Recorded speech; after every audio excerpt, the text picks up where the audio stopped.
Perhaps we need some outside universal threat to make us recognize this common bound. I occasionally think how quickly our differences worldwide would vanish if we were facing an alien threat from outside this world.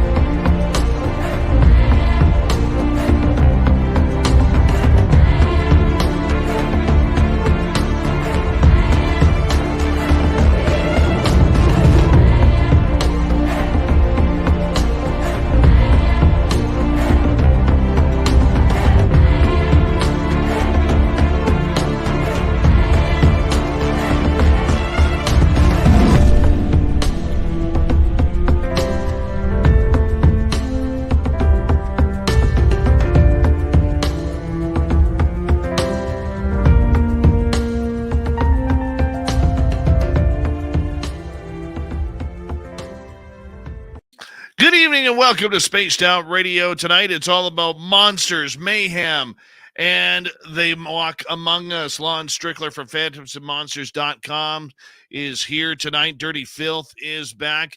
Grandpa Dave got to see his grandson this weekend for the first time. And let me tell you, I got the magic touch. Yes, I do. No whining, no complaining. Bottom hockey skates already. I did what every grandfather should do, and that is bite his little toes. That's what I did. Oh, I'm so happy right now. Hey, let's get to all of you out there, and thank you for the love and support, everyone. We really do appreciate it. And to our new listeners who are tuning in because of Jimmy Church's change in schedule, welcome to SOR, and I hope you stick around and enjoy. Let's say hello to Race Fan in the gold medal position. Penny Van taking home the silver with Logan L in the bronze medal. And there's Mama Susan and Lisa C. Human Carl is here, not to be misconstrued with Alien Carl, a great veteran of the U.S. Air Force. Human Carl, thank you so much for your service. Les Paul Holland in Australia. How's the guitars? Brad Ford, Brown Dwarf, how are you guys? Shiro, thanks for coming on in. And who else do we have? Donna Spencer is here. Donna Spencer will be signing autographs after the show. Line up to the left of the studio, if you don't mind. To the left of the studio. Let's move on here and say hello to even more people. There's the lovely Amy W.C. She'll be signing autographs after the show as well. Line up to the right of the studio, if you don't mind. To the right of the studio. Kathy Evans, Doc from Wyoming, Pink Volo. Nice to see you all. Good morning, Tracy Scott in the United Kingdom. How are you? Pixie Lara, good to see you again. Roy Boy, always a pleasure. Oob to Joe's Maine, you've got hair knots. Yeah, you do. Hi, Monica. How are you this evening? And who else we have? My man, Millennium. How are you? Doug Shelby is here. The Doug Shelby has arrived, which means we can officially start this show. W. David Page. Oh, there she is. Chris.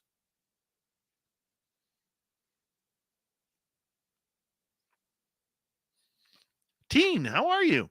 Nice to see you. Hi, Jet A. Pam Harris, 509er. Escape from Blue Jersey. How y'all doing? Jessica S. Nice to see you early. And where there's Donna C. and Kevin and Mennonite Abe, Paramarv. Good to have you all here. Bry G. How are you? Or is it Bree G? I always get confused. Bree or Bry? Bree? I think it's Bree. Jenny Girl, how are you? Where you been hiding? BT, welcome to SOR chat. Gansfeld Files, welcome. How are you? There he is, all the way from Luleå, Sweden, starting at center ice, number 16, Lars Jansson. Esmeralda, Space Exposure, how are you guys? Thank you for coming on in. Hi, Dirty Filth. Vaughn Patrick, Spencer, Bernadette, welcome to SOR chat. And who else do we have? River Dogma, good to see you. And let's see, the alphabet person there. Welcome to SOR chat, and thank you for the congratulations on my grandson. TMI, Sibylla Irwin, how are you, beautiful? Good to see you. Dank, nice to have you here. Major Lee, welcome. Thor Panko, how you doing? Robert Lamoth, Maggie M10, how are you? MM3, good to see you. Noble Patrick, Dennis Zuniga, another great veteran who listens to this show. We got to start the radio side so Bill WD-40 can lube us up for tonight's show. All right. Anonymous Rex. Hey, Timmy. How are you, buddy? Gorgeous Larry. Nice to see you. And Digger Dog. Always a pleasure, my man. Samantha and Midwest Night Watchers. How are you? Where are we? Julio Avalos. Bama. Boom to you. Samantha, thank you so much for kicking off the Super Chat. The Super Chat is a wonderful way to support what we do on this show on a nightly basis. So thank you so much, Samantha. We really appreciate it. And we are caught up so far. We are caught up. Wow, that was quick. Burned right through it. Yes, like I said, the Super Chat is open, and it's a great way to support what we do on this show nightly. Also, you can do a little shopping as we're getting close to Christmas at spacedoutradio.com. We got some really cool shirts there and hoodies and T-shirts and everything there for you. Lee Lovelight, welcome to SOR Chat. I also made some baby clothes. Go figure. Verpine, welcome to SOR Chat. Thank you for joining us. We're 30 seconds away. Now, if you're new here, please know this.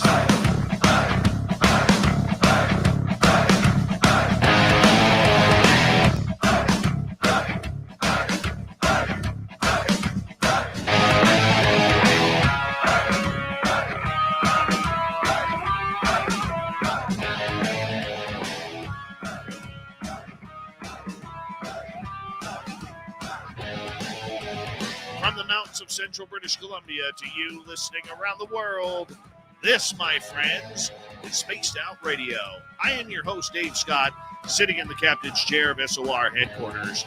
We welcome you to tonight's show on our terrestrial affiliates around North America, digitally on Odyssey Radio, TalkStream Live, and KPNL. All of our archives are free. Join us at youtube.com/Spaced Out Radio. Do old Davey the favor, hit that subscribe button. You can follow us on Twitter at Spaced Out Radio, Instagram at Spaced Out Radio Show, and on TikTok at Spaced Out Radio. Our website is spacedoutradio.com. We have a plethora of features for you. Rock out to Bumblefoot, read Shirky Poo's Newswire. Check out our swag as well. Tonight's show is brought to you by Chive Charities. Help make the world 10% happier by visiting Chive Charities today. You can find them on our website. We got a great show for you tonight. Monster Talk all night long for the first couple of hours with Lon Strickler from phantomsandmonsters.com. And then hour 3, we got the Swamp Dweller coming in. Then little Timmy Senor is going to bring in some controversial news that hit the UFO world today. Oh, what could that be? Well, how about charging for interviews?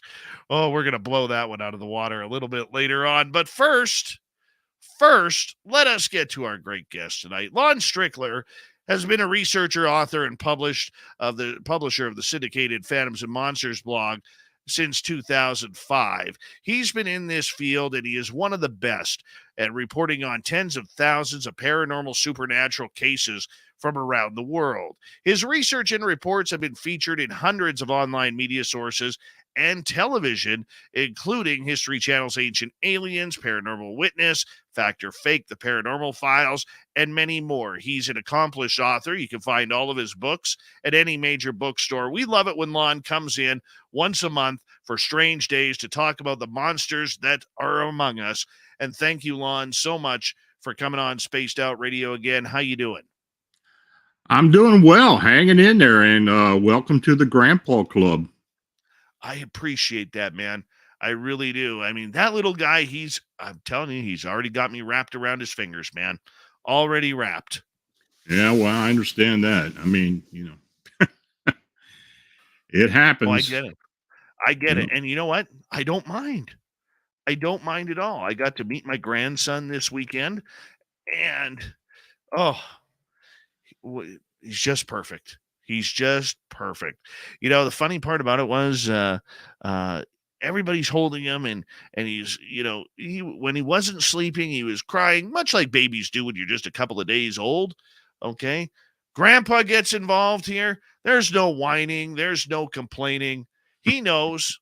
He knows. And yes, for the record, okay, when I showed up at my daughter's house, I came with hockey skates. He already has hockey skates. He won't fit them till he's about 3 years old, but that's okay. You have to instill good quality education right off the bat. You know, you have to. Yep, get him out on the pond, man. Oh yeah, yeah. I didn't get to body check him. I was going to. I was going to. You know, just to teach him a little lesson, just in case he tried anything on me. But I didn't get the chance to. But I'll get him. I'll get him. He'll look at me wrong just once, and then I'll just put him right into the drywall. That's fine. That's fine. But Lon, we got some important information and more sad news. This has been a horrible year for the amazing people that we have lost in the cryptid world. It started off with your brother and my mentor and brother Butch Wachowski earlier this year, and it's sad to announce that if people hadn't known, I called her the queen of the cryptids because in 1989, she's the journalist who broke the story about the Beast of Bray Road. Linda Godfrey passed away this past weekend. She had been battling illness for a number of the last couple of years and really took herself out of the spotlight to concentrate on her health. But just another good soul in this industry gone way too soon. Yeah, we been losing a few in the last couple of years. I guess it all started, well, you know, the one that hit me really hard, first of all, was Rosemary Ellen Guiley, because I had worked with her for years, and she was involved with the original Chicago Mothman sightings and such. And, you know, of course, we've lost a lot of people since then. And then with Butch passing this past February, yeah, you know, it's been a little tougher without him. Linda has been under the weather, sick for about 2 years now. I have been, you know, she has been doing interviews. She hasn't really been doing much of anything. She was very private, and but she was the one to put the upright canines on the map. She was a news journalist in Elkhorn back in the 70s and 80s, I guess. And when this story broke, in the late 80s, she was on it. And of course, she did some artwork as well. And she started doing illustrations of this beast. And, you know, it's a legend. She was a legend. She was kind of the person to put the cryptid canines on the map. And, we're going to be a little less informed from now on. I don't know who's going to take up the mantle, but I'm quite sure some people will. No, I really liked Linda. In fact, Linda reached out to my wife when she was sick back in 2015 with cancer, and they used to talk a lot on the phone about books and writing and life and everything in general. So no, I was very beholden to Linda, and anytime I had a question, she was right there for me. You know what? She literally took me under her wing, and I to this day I don't know why. I really don't. I know she tried to get me on about 3 different television shows. She tried, and one came really close, where literally the day before I was supposed to fly to New York, that to talk cryptids and monsters, A&E pulled the plug on the show. That's just how it goes sometimes. Mm-hmm. And it hurt. And she's just like, don't worry, Dave, your break is coming. She was the first person to put one of my stories in print in a book, in her book, Monsters Among Us. She used one of my triangle sighting stories in that. And, you know, when she said something, she meant it. And, you know, in a game that we play, which is called the Cryptid Paranormal World, there's a lot of dishonesty in this field, as you know, Lon. Mm-hmm. And there's a lot of real bad people in this field. But she was the sunshine in the cryptid world. It didn't matter whether, you know, whether who you were or what you were. Everybody loved Linda. Yeah, I mean, and she'd worked with so many people, especially in and around Wisconsin, southern Wisconsin. Anybody that came into the area and was doing the investigation, she was very open to them. You know, I talked to several people this yesterday. She passed yesterday morning. Well, Sunday morning, and they, you know, I, everybody was just shocked by it. Though we knew there was something going on there, but she really touched a lot of people over the years, and like I said before, she kind of put the cryptid canine on the map and got people really looking into it. Yeah, people have talked about this cryptid for, well, literally centuries, but her bringing it to the forefront, especially around the Bray Road area, I mean, people started to stand up and notice, and she was a very serious investigator, and Well, there was no BS with her. well, you know what? In tribute of Linda, let's go back to 1989 because I know you know this story well about how she got tipped off to this monster, this dogman like creature running around Wisconsin, and it became an addiction for her. Mm-hmm. Yeah, she wanted to find answers. I mean, and there was just not one. There were several stories, kind of under the radar. But she took it upon herself to look at all the evidence and to expand on it. And she was, having an ability to be, to do drawings and sketches and stuff. She put it all, actually was being reported, in newspapers she worked for. And yeah, it's like I said, she's legendary now, and she's among the one of the greatest investigators that we've had. I can just imagine what her and Butch Witkowski are talking about right now in the cryptid heavens above. Yeah. Butch having a couple of drinks and Linda, what the hell are you doing here? You're not supposed to be here yet. I could see it all right now, my friend.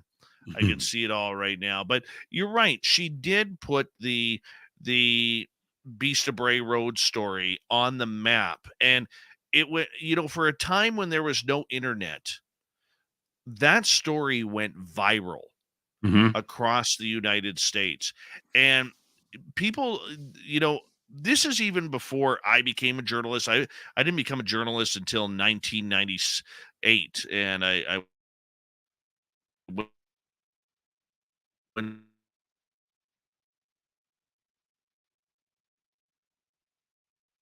to absolutely brutal. And it was very difficult for a number of people to try and get stories to go viral. Yeah, what do you think was the magic behind this story as to why it took off? Her professionalism.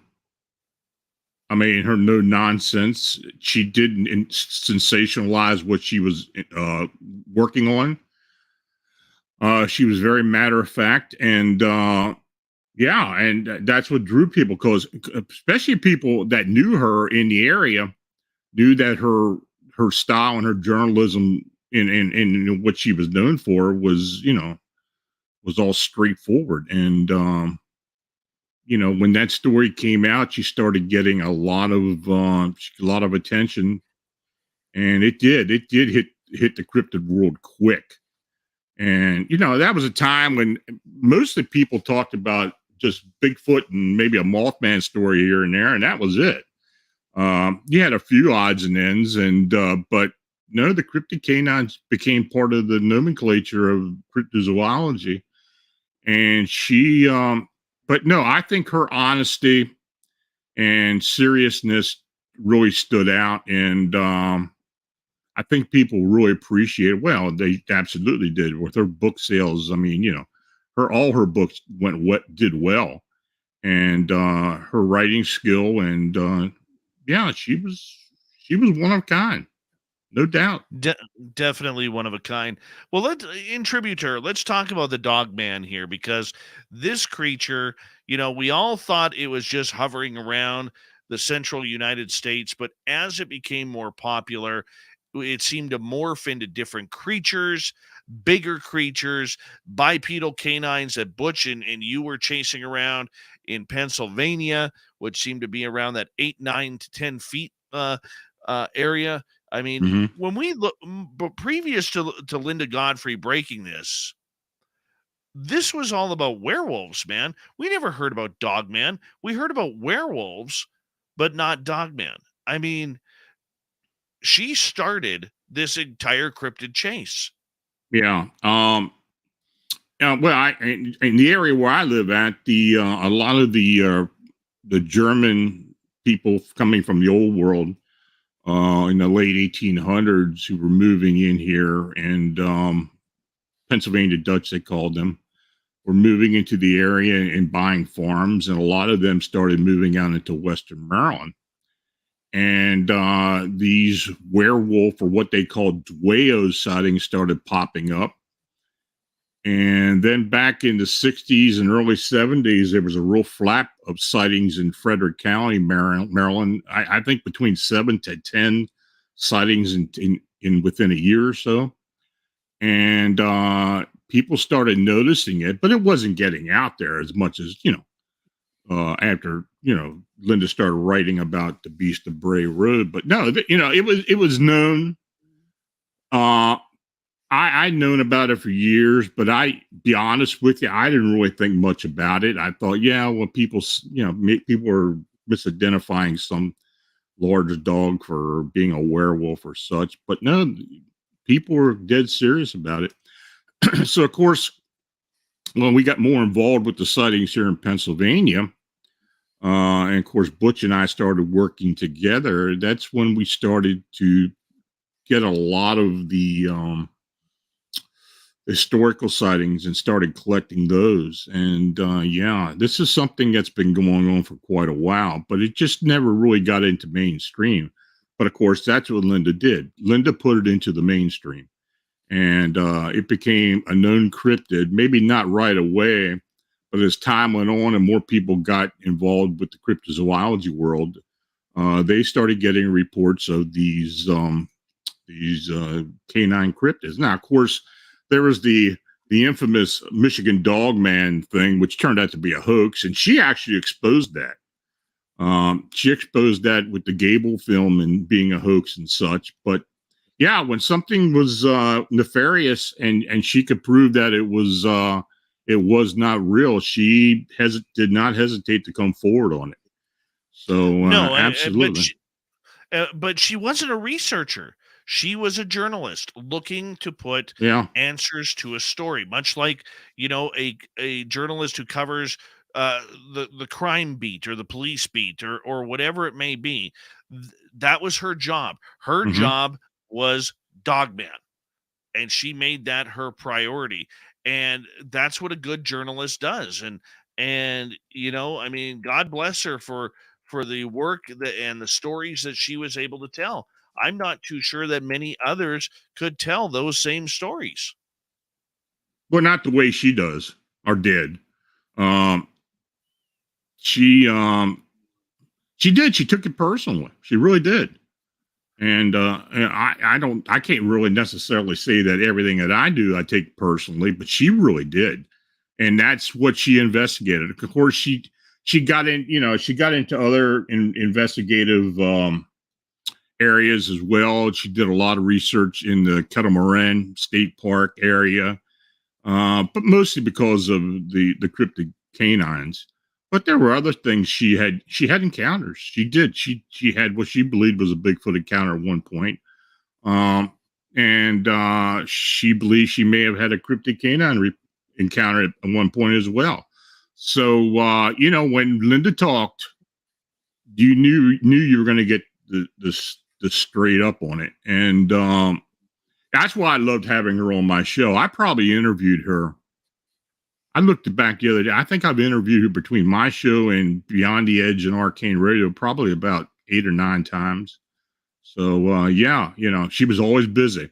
She was not easy to get on the show. But, that's for sure.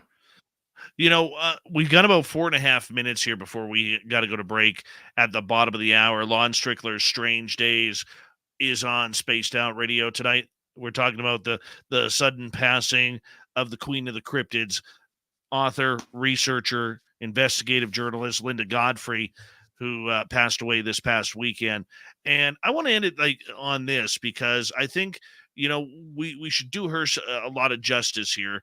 And she'll probably shake her head and slap me for mentioning this, but the fact that she really gained the attention of the dogman. Now we have dogman research going on all across North America and the world. And you know what? We're getting reports here in British Columbia all the way down to the southern states on the East Coast. I mean, this creature really has taken off, and more people are seeing it every single year regarding it. I mean, like you said earlier, it used to be all about Bigfoot. But I think it's safe to say we can credit Linda. I mean, somebody else may have done it in the future, but I think we can really credit Linda for, making this topic as almost equal to what we know of Sasquatch.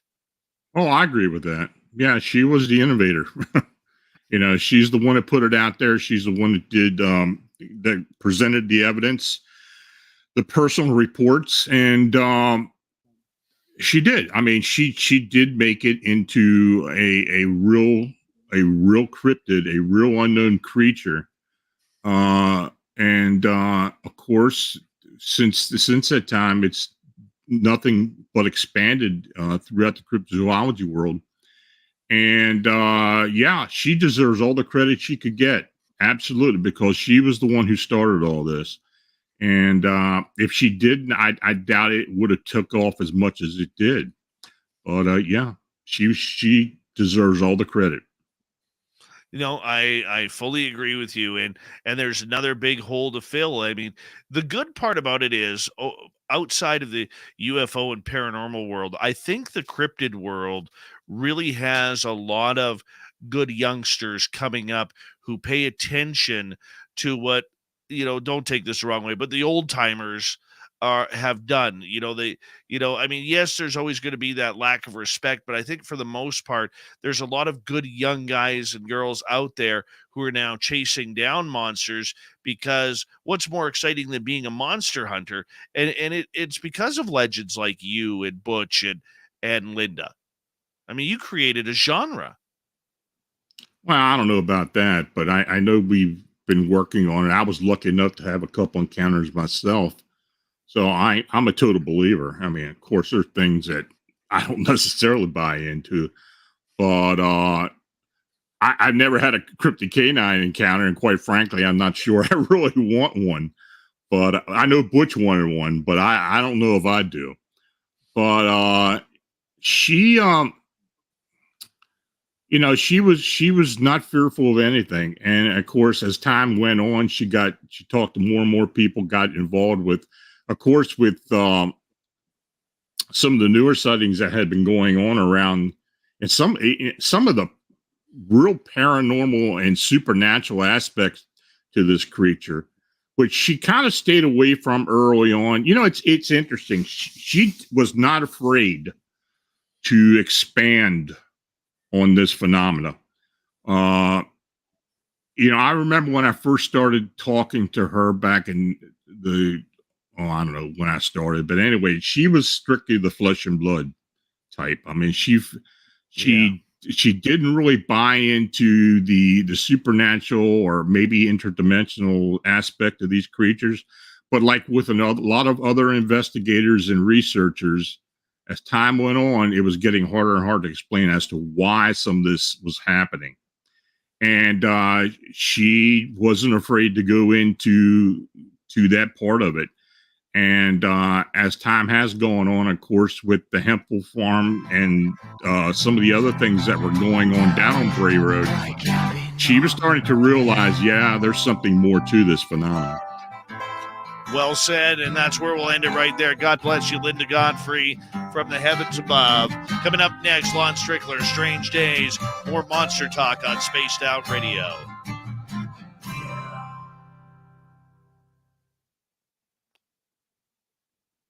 Very well put, my friend. Very well put right at the end. Thank you for that. That was beautiful. All right. I'm just going to go check on my son. Okay. I'll be right back. I know you're in the chat watching. So, hey, we got 189 people watching right now. If you're new here and this is your first experience with SOR, come join us in the chat room. We'd love to have you guys in there and meet some really cool people that are here nightly. I know you're probably coming over from Jimmy because Jimmy has taken off his third hour, but you're more than welcome to join us here. We'd love to have you. I'll be right back, guys.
Sound asleep. There you go. Yeah. LT, welcome from Southern Michigan, Southwestern Michigan. And who else has joined us in our chat room here? Paradox Fossils, Zune, good to see you. Evan Walters, new people, they ain't ready for us. That's all I got to say. We love it. We love it. It's nice to go upstairs. My little dude falls asleep every night to meditation. Yeah, he's a special one, Lon. He's a special one. Yeah, last week when my nephew was, or when my grandson was born, we wake up he was born on Thursday night or Wednesday night. Thursday morning, where my boy and I are sitting around our breakfast nook, and he's like, "Daddy, can I ask you a question?" I'm like, "Sure." He's like, "Am I allowed to tell my class today that I'm an uncle?" Like, hell yeah, you can, dude. You brag that. You know, you stand tall and you tell them that. Absolutely. Absolutely.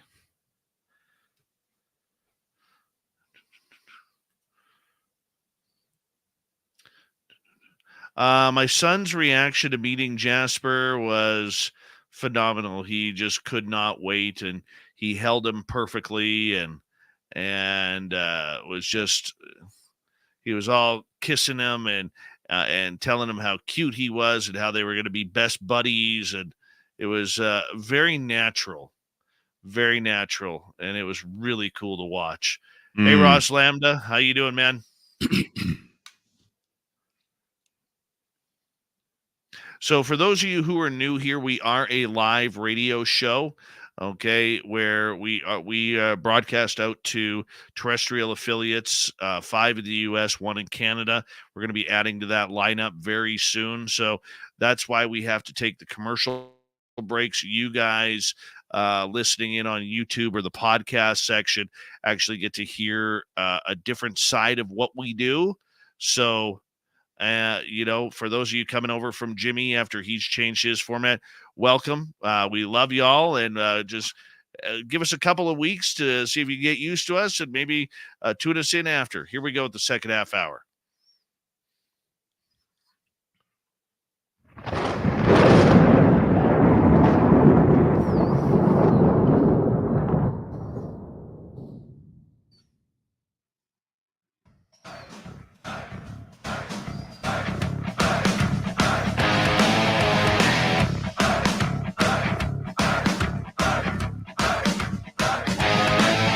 Second half hour of Spaced Out Radio is now underway. My name is Dave Scott. Thank you so much for taking the time to join us. We very much appreciate earning your listening ears wherever you are on this beautiful planet we call Earth. Want to remind all of you that if you've missed portions of this show or others, check out our free archives by going to youtube.com/Spaced Out Radio. Do old Davey the favor, hit that subscribe button. Our website is spacedoutradio.com. We have a plethora of features for you.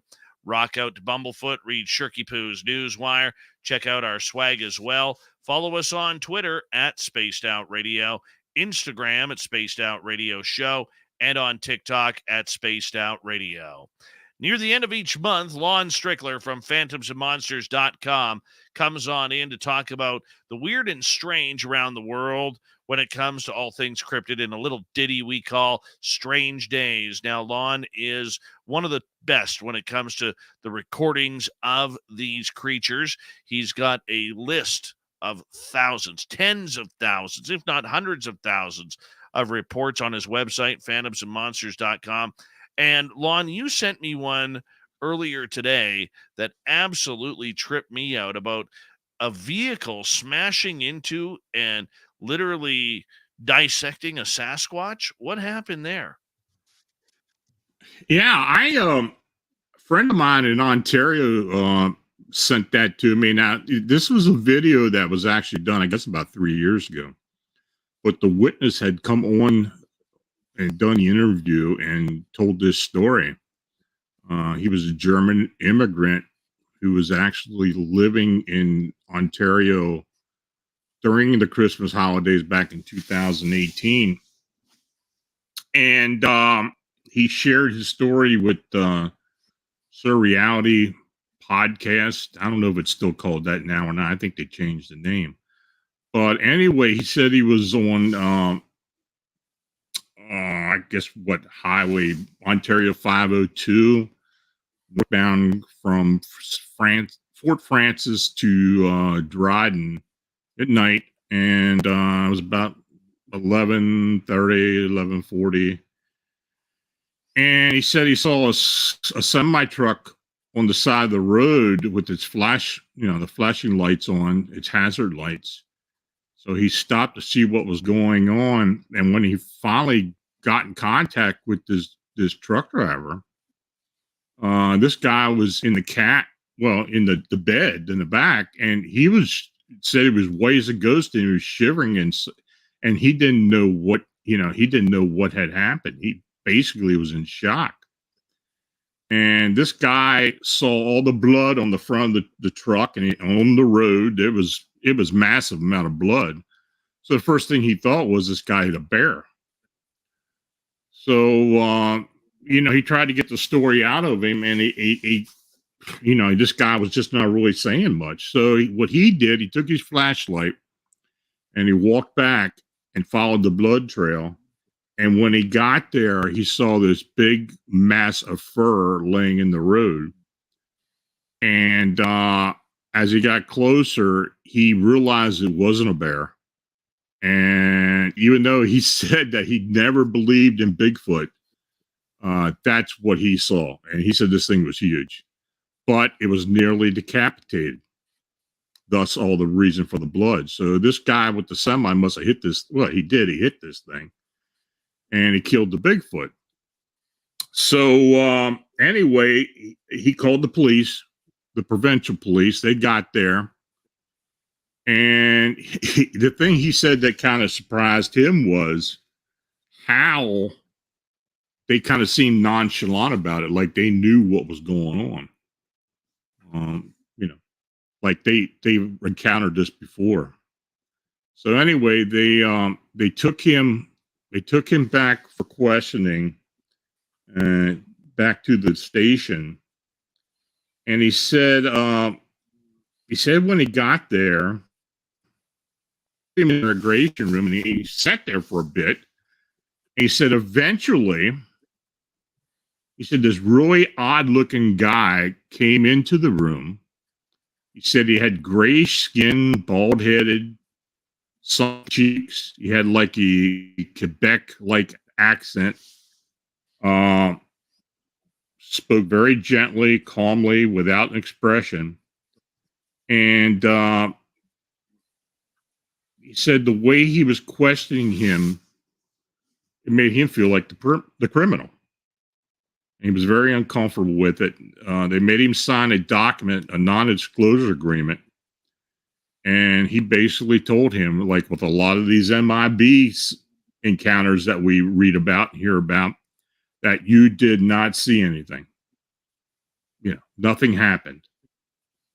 Well, to make a long story short, he eventually was informed that he would have to leave Canada by January, within a week or so. And he had, I mean, they were dead serious. He had to get out of there. And he's actually been on a blacklist since then, to where he can't even travel to North America, and that includes the US and Canada. Really? He said, yeah, they erased all the information off his phone somehow without the phone. His laptop at home was erased. And he said a lot of the public information he had on any electronic devices was gone.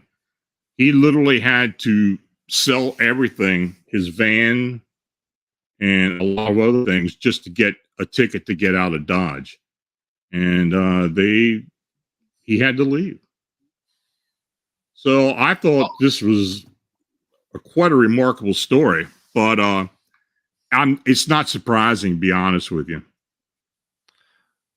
You know, I've been hearing more and more about this government cover-up of Sasquatch, dogman, and the entire cryptid world.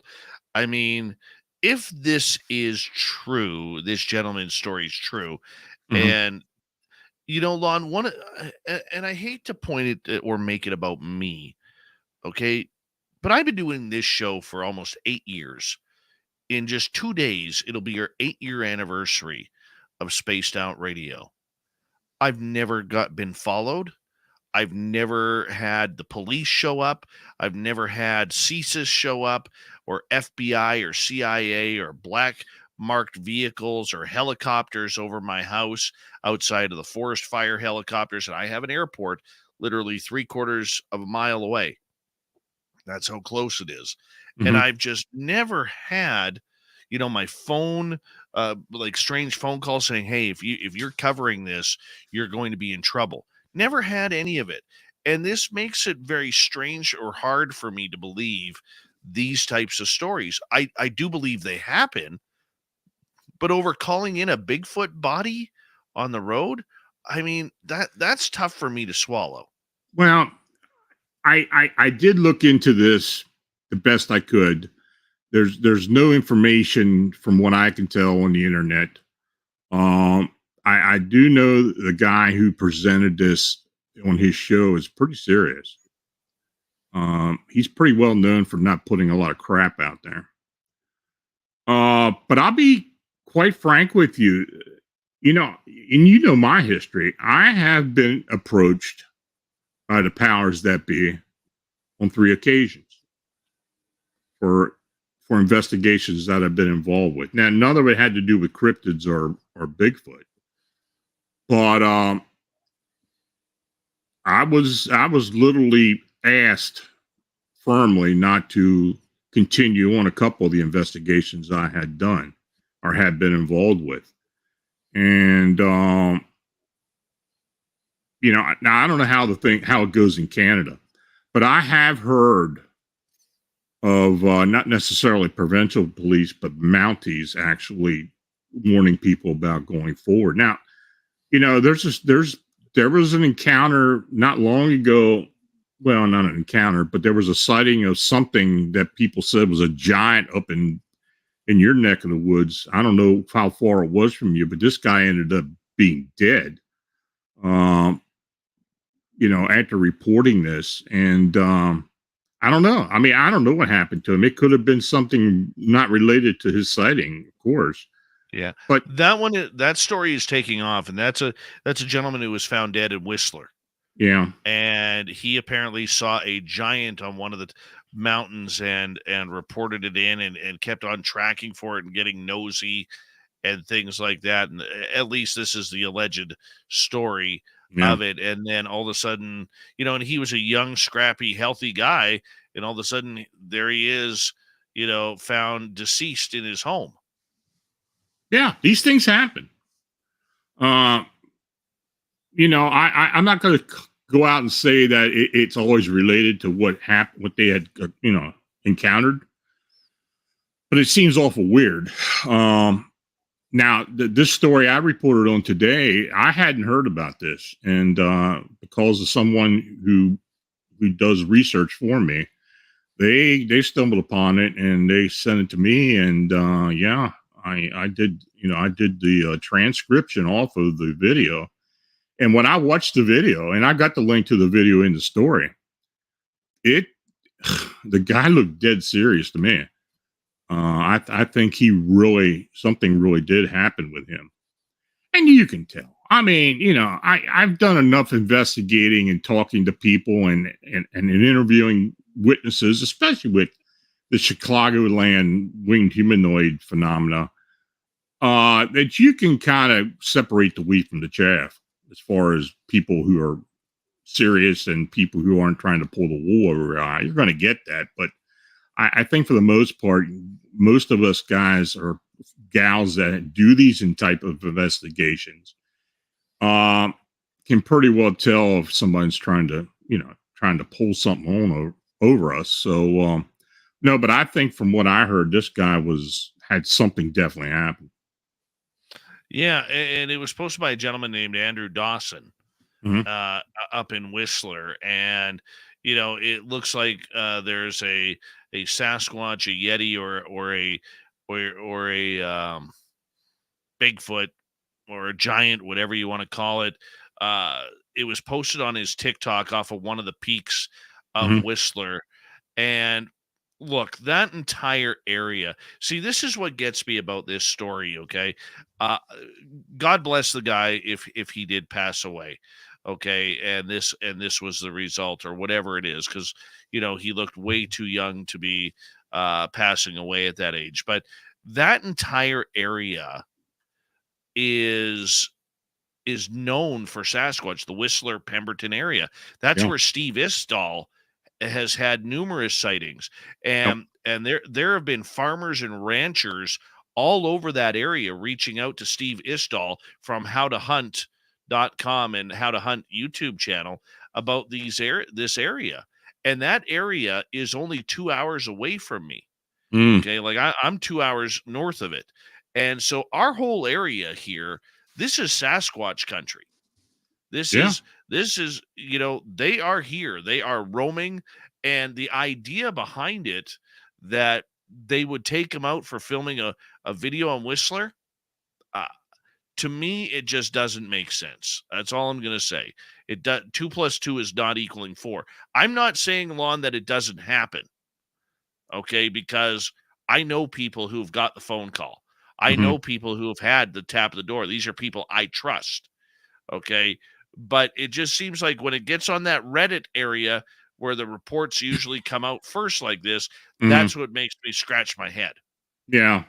Yeah, if you get something off a forum like Reddit or anywhere else, you got to check it out first of all. Yeah. And And I do post there as well. I mean, I've got my own subreddit on there, so I do post stuff on there. But yeah, there's a lot of questionable things on there. Of course, you got to look into it. I'm always contacting people who post there about, providing proof as to what happened. But yeah, you're right though. I have talked to several people over the years who have had uh, contacts with either police or other folks. In my case, it was NSA on 3 occasions about certain reports. Now, the reports I was getting that I was working on at the time had to do with some with UFO and some to do with possible government or intervention with people. And a lot of time it was kind of exasperated by the individual themselves, writing Congress people and other politicians, and that's what kind of put the red flag up. And then they'd come to me and want to know what the hell's going on. But yeah, as far as these cases go with the Sasquatch or the giant or whatever that was, plus what this happened in Ontario, I don't know. Both of them were in Canada. I'll be honest with you, I don't really know of any. I can't think of any situation like that happened in the U.S. So maybe it's a Canadian thing. I don't know. But the way he described it and the way that these provincial cops reacted to it, it seemed that they really knew that these things occur. So I don't know. You wonder why do the authorities care so much about the Bigfoot phenomena and other cryptid phenomena? I don't know. I mean, maybe it has something to do with park usage and other things and people buying property or, tourism or whatever. That's the excuse I've heard many times. But I don't know if that's particularly what it is. I mean, I think there's something else behind it. And there does seem to be a concerted effort in a lot of cases where they do want to keep this quiet. Well, look at my encounter, where I had back in '81, that far back, where the local authorities got involved with it, even the feds, and they hushed that up. I can't find any record. I have never been able to find any record of it with any of the police or anybody else. And the reason that it kind of got out further with on TV when I did my spot on TV was because one of the town officials in Sykesville got interested because of it and started digging into the Sykesville police records, and there was nothing there. So she got a little curious, and she called the producers, and they contacted me, and that's why we did what we did. But these things do happen, and to what extent? Well, maybe not. Maybe it's maybe it's expanded upon to some degree, especially when it gets out on the media. But they do happen. Well, I do know in talking to a lot of loggers in my area that if something strange is going on, they're not supposed to talk about it. Just exactly keep doing it. But that is the main focus there is that's their paycheck. Exactly. That's their paycheck. And the average logging job up here pays $75,000-$80,000 depending on your skill. Okay, because of the danger pay that goes along with it. It's a dangerous job. And, a lot of loggers who've been doing this for 15, 20 plus years are probably making well over $100,000 doing that job. The company they work for, they only get a certain amount of limited areas to log every year. And so they have to make their company valuable, and the gear and the equipment is not cheap. You need trucks for your guys to drive, because I'm sorry, electric vehicles are not going to work in the British Columbia forest. All right. You're going to need big tractors and skidders and semi trucks to haul the logs out there. We're talking about a multi-million-dollar investment here to go cut some trees down. And these guys, they don't want to give up that money for Sasquatch. Just got told a story the other day by my son's hockey coach. He wants me to go up into the area where they're logging right now, because there's this old 40-plus year logger who is refusing to go into this area because he's seen things and heard things, Lon. Mm-hmm.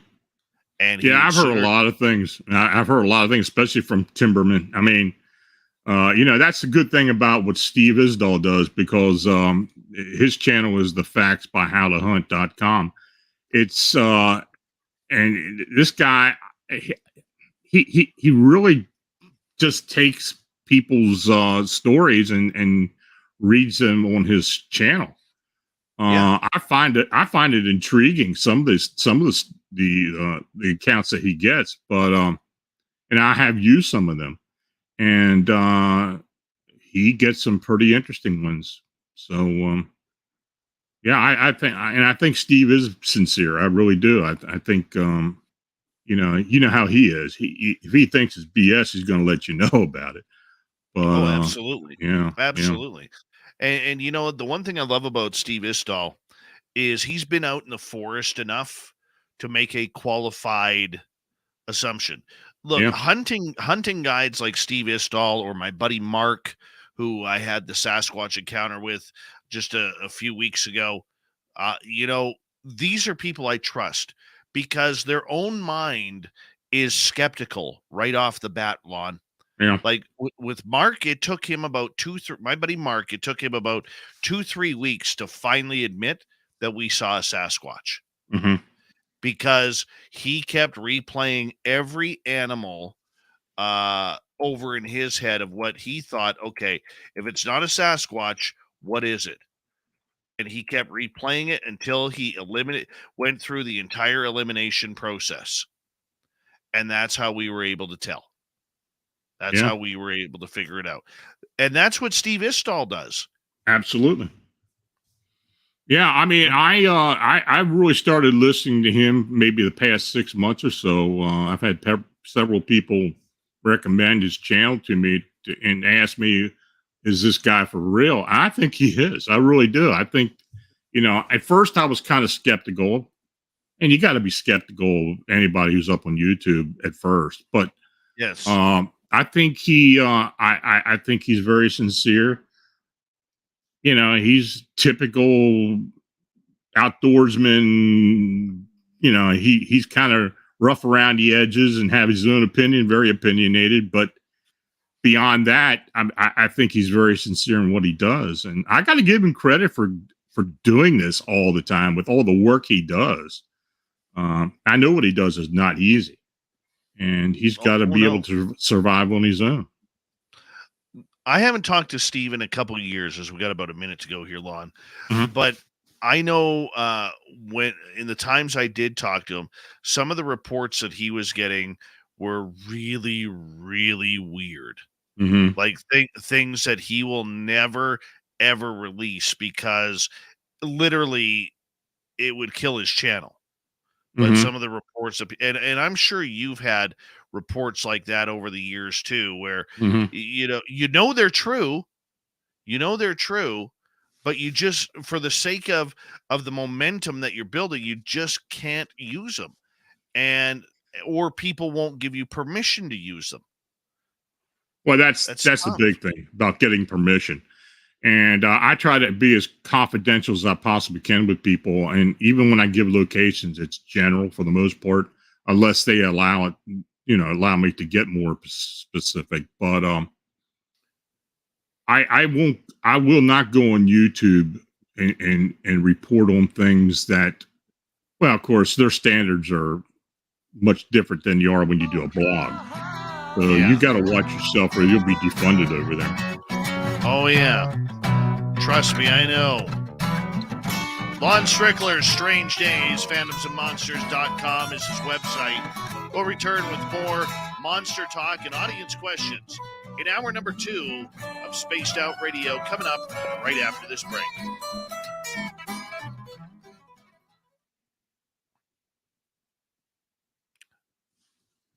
Dirty Filth, we have 254 people tuning us in right now. Is that right? And, yeah. Wow. And you know, Dirty, what I would love you to do, my man, is I'd love you to introduce yourself. I'm going to go check on my son, but I'd love you to introduce yourself to our new audience members who are tuning in. Maybe this is their first time. They're wondering, what the hell is that guy doing at the bottom there? I think I can do that. Yeah, we'll put you over here. Lon, I'll be right back, okay? Yeah, I got to take a break myself. Oh, this is where Dave leaves me and I start sweating. Hi, my name is Dirty Filth. I like to draw cartoons and I enjoy long walks in the graveyard.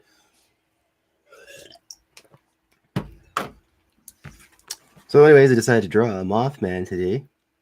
So I usually do cartoon, usually on the show Monday to Friday.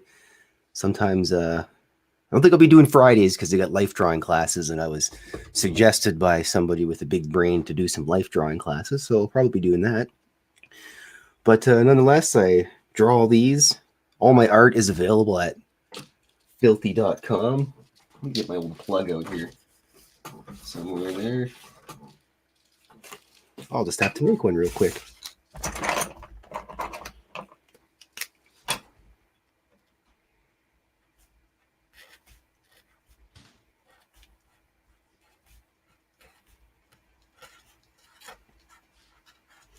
Yeah, all my art is available there. I just recently, as of last Friday, I did a calendar. It's my second calendar I've done. And I have one book out. It's available on Amazon. Never mind the ring light there. Cryptid Cartoons. That's available on Amazon. Or you can go through my website. I have prints of all my hundreds of drawings on my website. And yeah, that's about it. And you should come to Vegas next year at the Spaced Out Radio Vegas party if you got nothing to do. I believe it's May 19th to the 22nd. And on the Saturday, there's going to be a whole big shebang. I think it's 6 hours of creeps and cryptids and ghosts. And I'll be there and I'll hand out some artwork to people. You just got to find me. Easy to find. I'm the guy that's bald with grease paint on his face. And what are you having for a snack there, Lon? Oh, he probably can't hear me because his headphones are off. I wish I had a snack. Yeah, so welcome to everybody that's new here. I normally don't talk. I got banned from talking because I was belching and I had a real potty mouth. So, good night, Digger Dog. Drinks are on Dirty Filth. Antonio Vallis case. The man who had... with an I don't know. K-Zone Lee. I don't know if that's allowed on TV, but I'll have to write that sucker down. Let's see here. Antonio Villas. Oh boy, I'm just butchering that.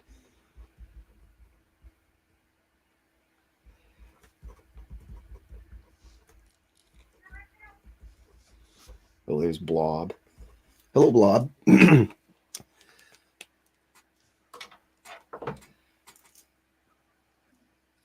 Yeah, Christine. I forget which show it was, but I didn't have my mic. Hello, Blob. I didn't have my mic on, and I said something, and then I just belched real loud, and Dave and the guest were laughing, and I was shortly banned from talking during the show thereafter. So I always make sure I got my mute button handy. Blob. That's the other member of the orchestra. Blob. You got Mothman tonight. Very nice. He's got ice cream.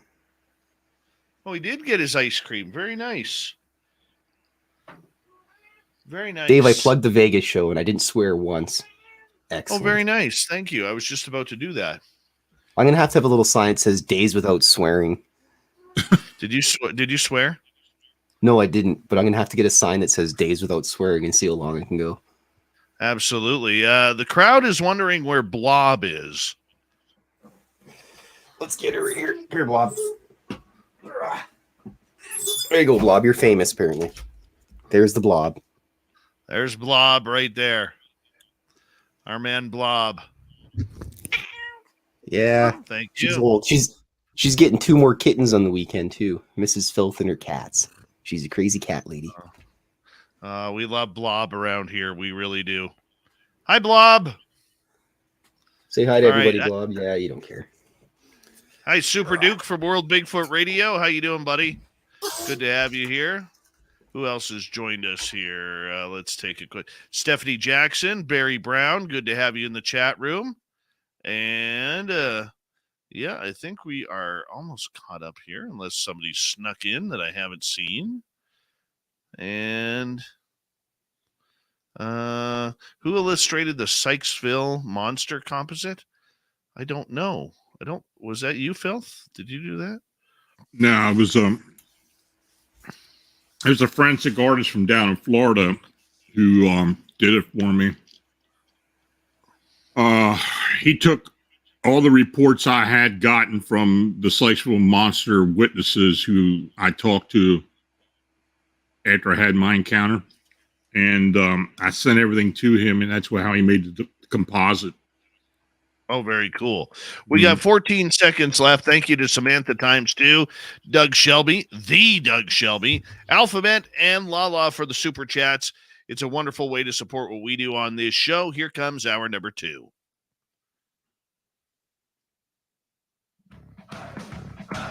You're listening to Spaced Out Radio with Dave Scott. Follow Dave on Twitter at Spaced Out Radio and on Facebook, Spaced Out Radio Show. Hour number 2 of Spaced Out Radio is now underway. Thank you so much for tuning us in. We very much appreciate earning your listening ears wherever you are on this beautiful planet we call Earth. Hello to everyone listening in on our terrestrial affiliates around North America, digitally on Odyssey Radio, TalkStream Live, and KPNL. All of our archives are free. Join us at youtube.com/Spaced Out Radio. Do old Davey the favor, hit that subscribe button. The Desert Clam has set the password for tonight in the SOR Space Travelers Club. Woonerf. Woonerf is your password. Use it wisely, Space Travelers, as the Clam sets the password each and every night right here on Spaced Out Radio.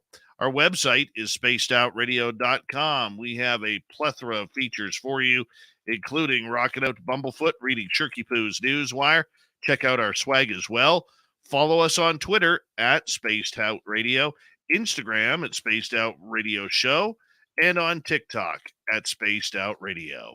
We continue on tonight with hour number 2 with Lon Strickler in Strange Days, where we get into all sorts of monster talk that's been going around the world, and we will be able to hang on out with you and talk about this. And you could get any of Lon's books on Amazon, which I highly recommend for your own personal library. Lon, welcome back. Thanks for having me, Dave. I missed last month, but I had a good excuse. So I know Eric Mintel filled in admirably. No, he didn't even come by. Oh, he didn't? He got caught up with his family because it was right around Halloween. Oh, okay. Yeah, Okay. he got caught up with his family. So I got to go back and see. I forget who we had. We ended up having someone else that night. I think we just kind of played around that night and had a good time. I think that's what it was. So, well, you had to get Eric on there because he did some investigation of the Beast of Bray Road as well. And now the guy lives near Philadelphia, but him and his team actually flew out there twice to do some work. They've got some pretty interesting evidence. So yeah, he's actually working with me on a case, an upright canine case in Eastern Pennsylvania as well. So yeah, Eric's a good guy. Very good guy. Fantastic hair.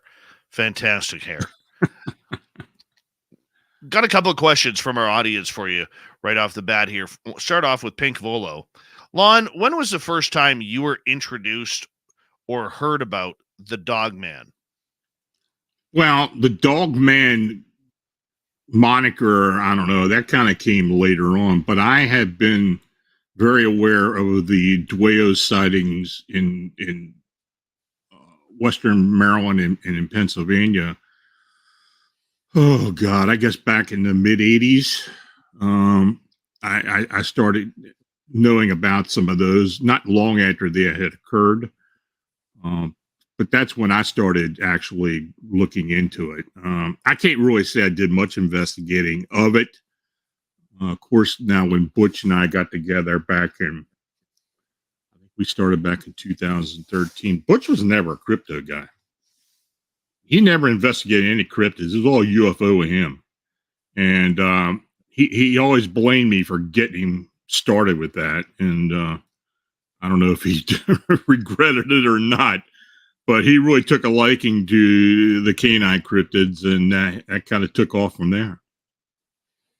Yeah, you know what? I don't think he ever blamed you for it. I think he probably patted you on the back for getting him addicted to it. That would be Well, he did get addicted to it. for sure. Yeah. Oh yeah. Mm-hmm. Oh yeah, he was very addicted to it. You know, it's not just monsters that you do, but you get a lot of UFO reports that people from whatever timeline it may be are starting to come in and tell you their UFO stories. You know, since the influx over the last couple of years of UFOs, have you seen an increase in reports from people who finally are able to get their sighting off their chest? Yeah, I think so. I think people are much less reluctant to come forward. UFO reports, for whatever reason, kind of got a lot of the ridicule originally, and people just kind of backed off of it. But yeah, people are coming forward now, especially people who have actually had an encounter or sighting that's related with possible extraterrestrial involvement as well. I get a lot of that. You know, not a lot of, let's put it this way, not a lot of times, but I get the more detailed encounters. And of course, I've written about not necessarily UFO encounters, but a lot of alien disclosure cases. And of course, I wrote a book, Alien Disclosure, about that. So there's a lot of that in there. Do you like those type of those sightings? Do you like a lot of those type of reports? Are aliens really what you're enjoying about, or is it something where you prefer the monster side of it all? I really prefer the cryptid side of it. The Alien Disclosure book, I took years to write that. I wasn't really sure if I ever wanted to put it out. And of course, when I started getting involved with David Eckhart and his abduction scenarios, and then other people that eventually started coming forward to me, yeah, I kind of kept it in a file and kind of kept it and decided not to write about it. I'll be honest, my wife at the time did not want me to put anything out. She thought it was a little bit, I don't know, she thought I'd be ridiculed because of it. And I promised her I would, but after she passed, I ran ahead and wrote the book. So, and I'll be honest with you, that's probably my best-selling book.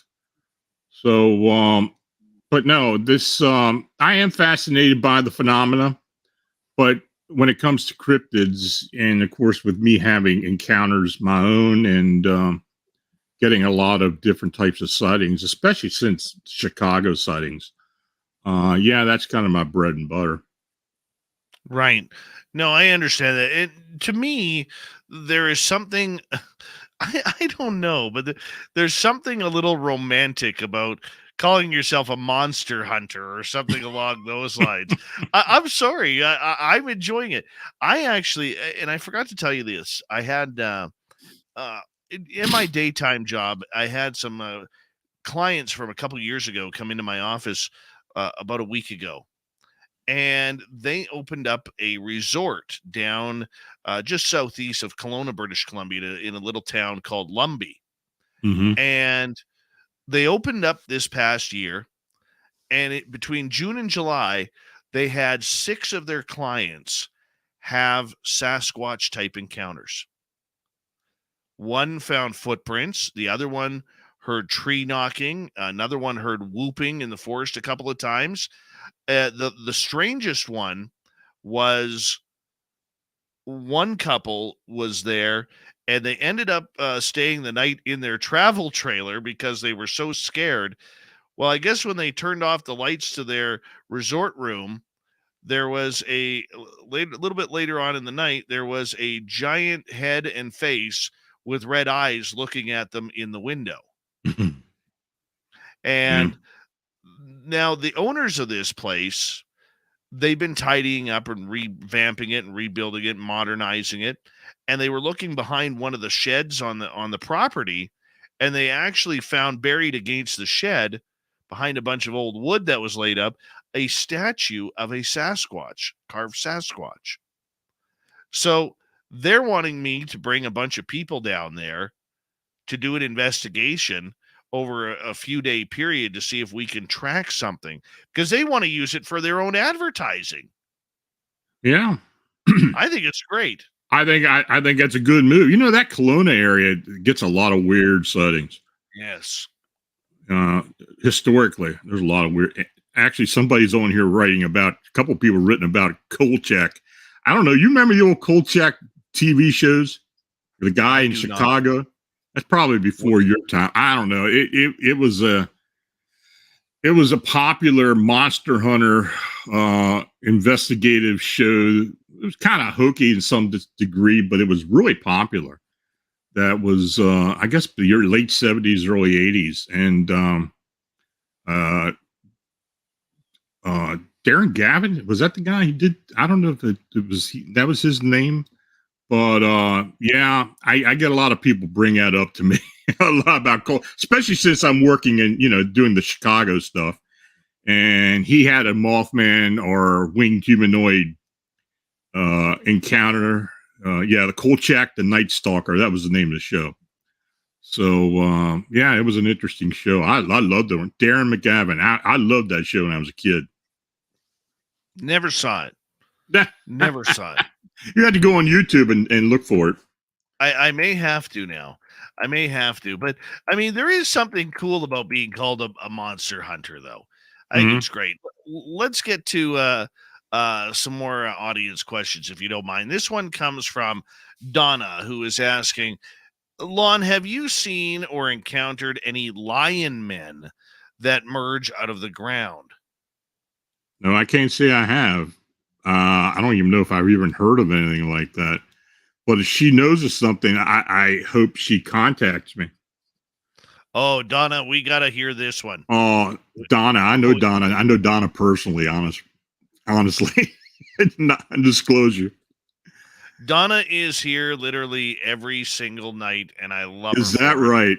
Every single night, Donna is here, and sweet Donna Spencer, God bless you. Love you, my friend. And thank you for being with us each and every night. Sometimes she even signs autographs after the show, just so you know. but she doesn't like it when you make eye contact. So you can't make eye contact or she'll throw you out of the line. You know how it goes. Let's go to Mennonite Abe here. Lon, I do not believe in dogman. What is the best evidence to convince a person like me? That is a good question. I will agree it's kind of out there. It really is. I mean, some of the sightings that Butch and I have investigated and heard about are pretty hard to believe. I do believe there is something that is either supernatural or maybe possibly flesh and blood. I think it's most likely supernatural of, where people have told us about these huge upright canines. So I don't know, I have never seen one. Be frank with you, but the people who I have talked to over the years are dead serious about what they've encountered. So, but the best evidence to convince a person, I don't know. I guess at this point now, you almost have to take the anecdotal evidence and do the best you can with it. We do not have much physical evidence, just like with Bigfoot. Who's to say there isn't? I had an encounter with a Bigfoot, and I believe it's absolutely the real thing.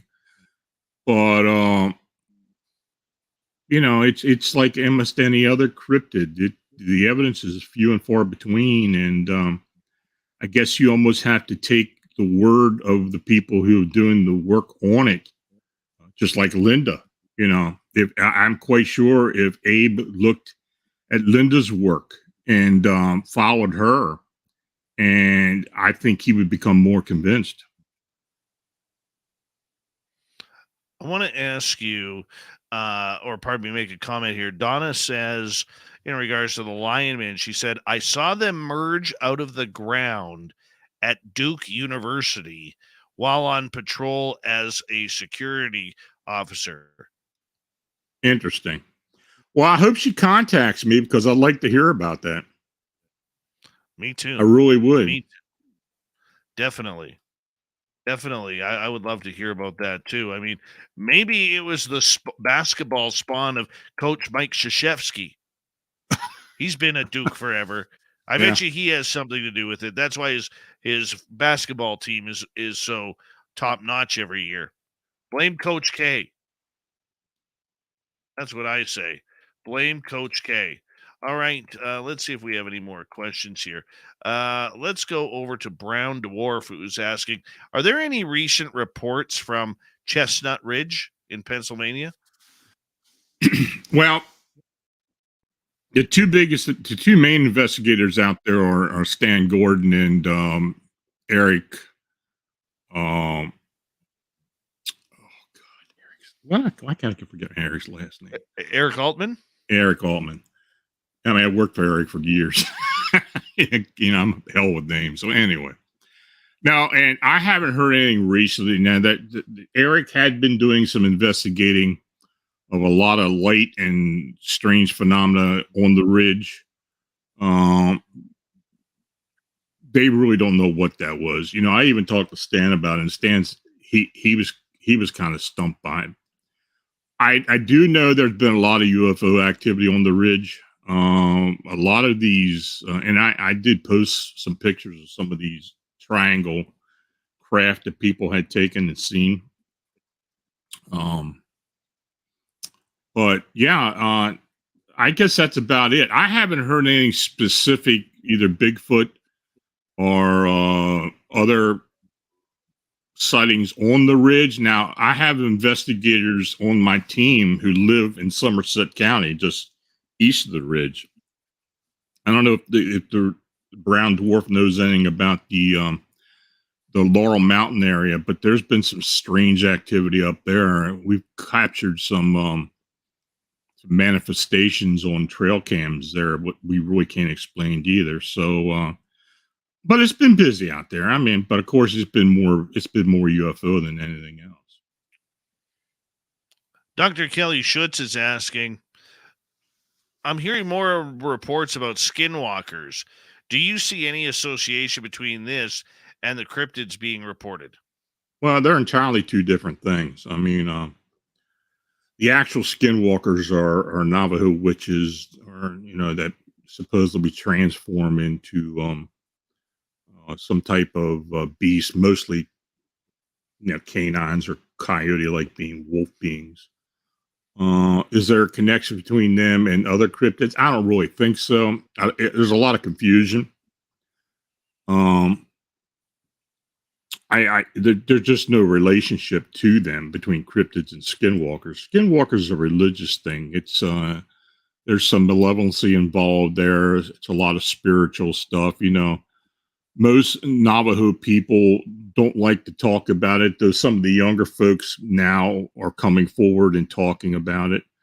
encounters they've had or encounters that they've heard from family members. But it's kind of a taboo thing yet. Some of the things you do hear don't come from people who are actually living on the reservation or associated with the Dene Navajo. But I don't think there's really a relationship between them. But there is a lot of confusion. I do know that on some of these areas where some of these travel people live on, there have been cryptid sightings that may be some type of cryptid wolf or such. But as far as a supernatural being or an occult being like a skinwalker, now there's no relationship. Do you think there is a relationship between the skinwalker and Wendigos? No, I don't think so. Wendigo are basically, the Wendigo is another confusing area. I always go back to referring people to Chad Lewis's book about the Wendigo. It's very well done. It's very detailed. A Wendigo is basically a person who has been possessed by some type of spirit or energy that causes them to do things that they really shouldn't be doing, and a lot of times cannibalism and killing and such. The cryptid canines, there's no relationship between them and that.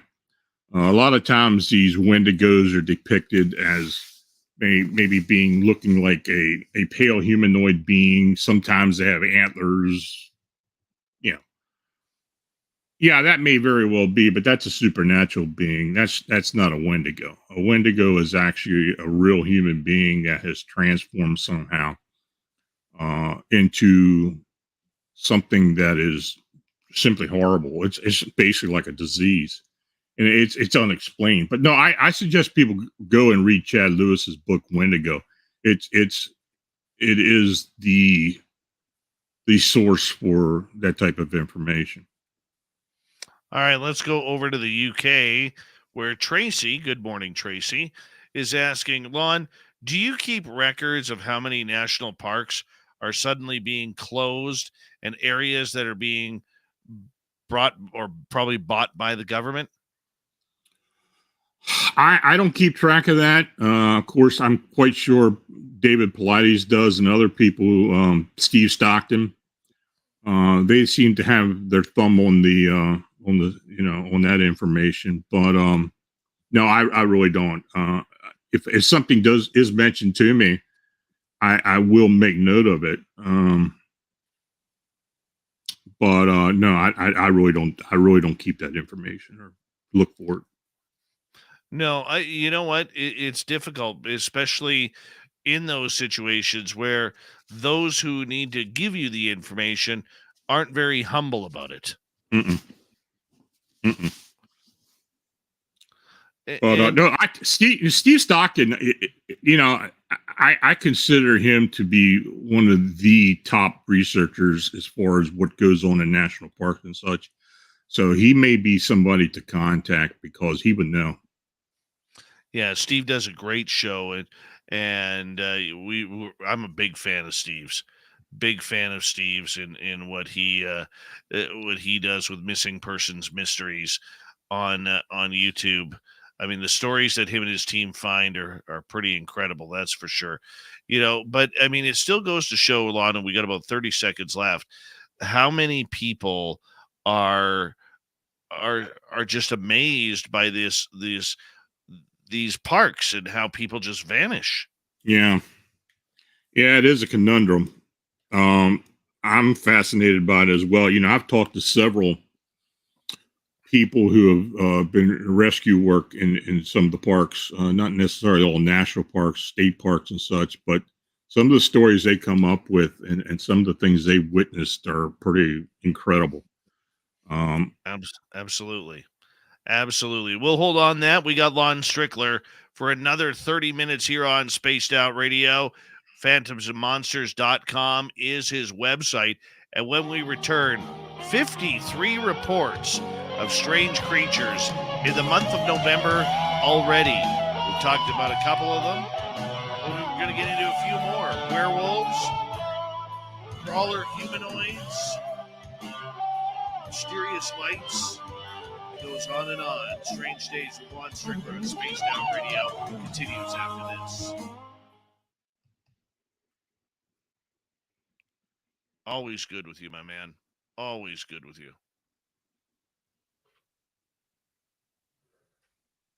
Yeah, you're right. 53 reports. Oh, yeah. I'm on it, man. I'm on it.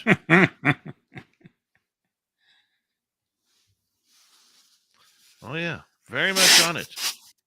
Very much on it. These night crawlers weird me out. Well, the crawler humanoids? Yeah, they weird me out. Yeah. I don't know what. I wish I knew what the deal was with those things. Yeah, I don't know. I don't know.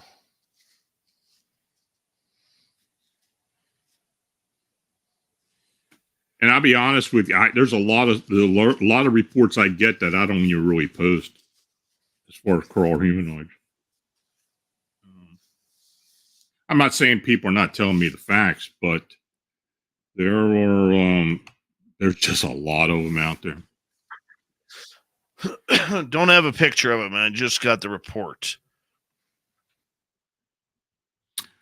I've had a few pictures, of course, sketches and drawings, but I've had a couple of pictures sent to me. Some of them are very questionable. Like I had one the other day that was very questionable.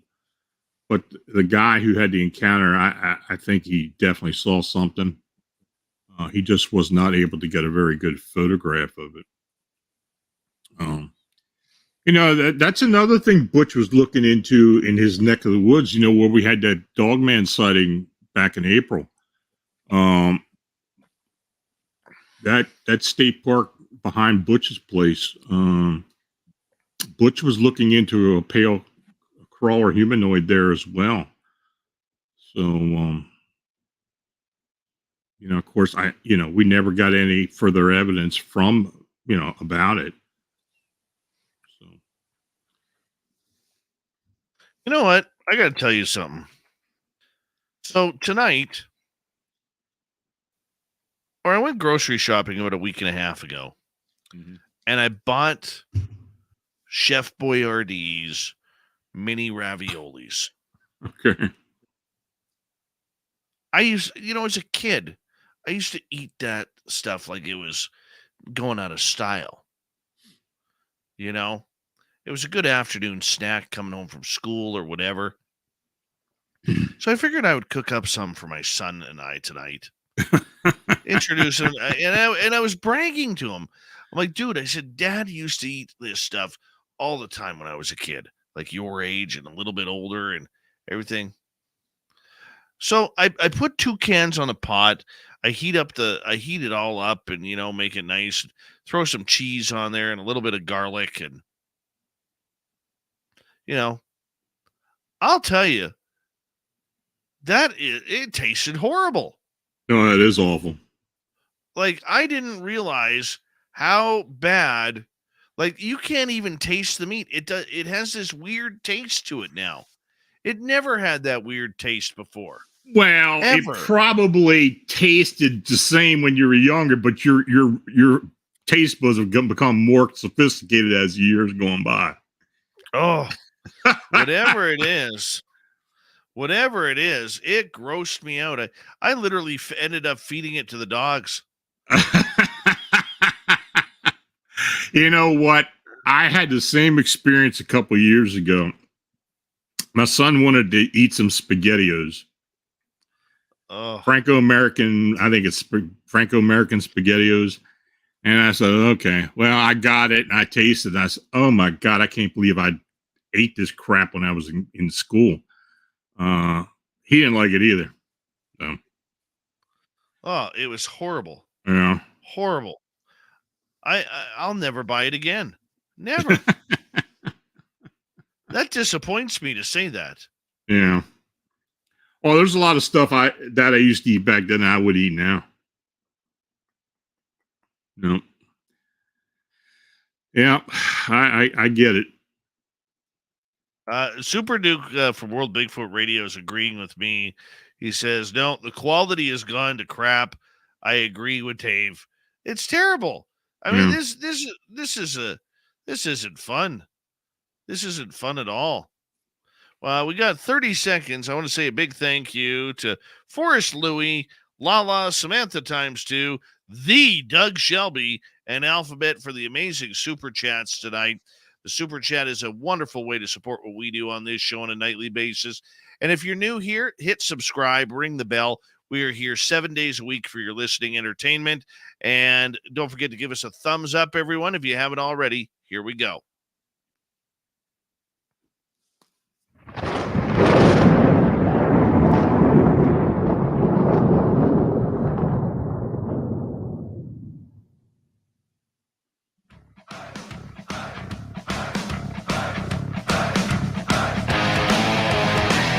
We passed the halfway point of Spaced Out Radio tonight.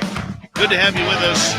My name is Dave Scott. Very much appreciate it. I want to remind you that if you missed portions of this show or others, check out our free archives by going to youtube.com/Spaced Out Radio.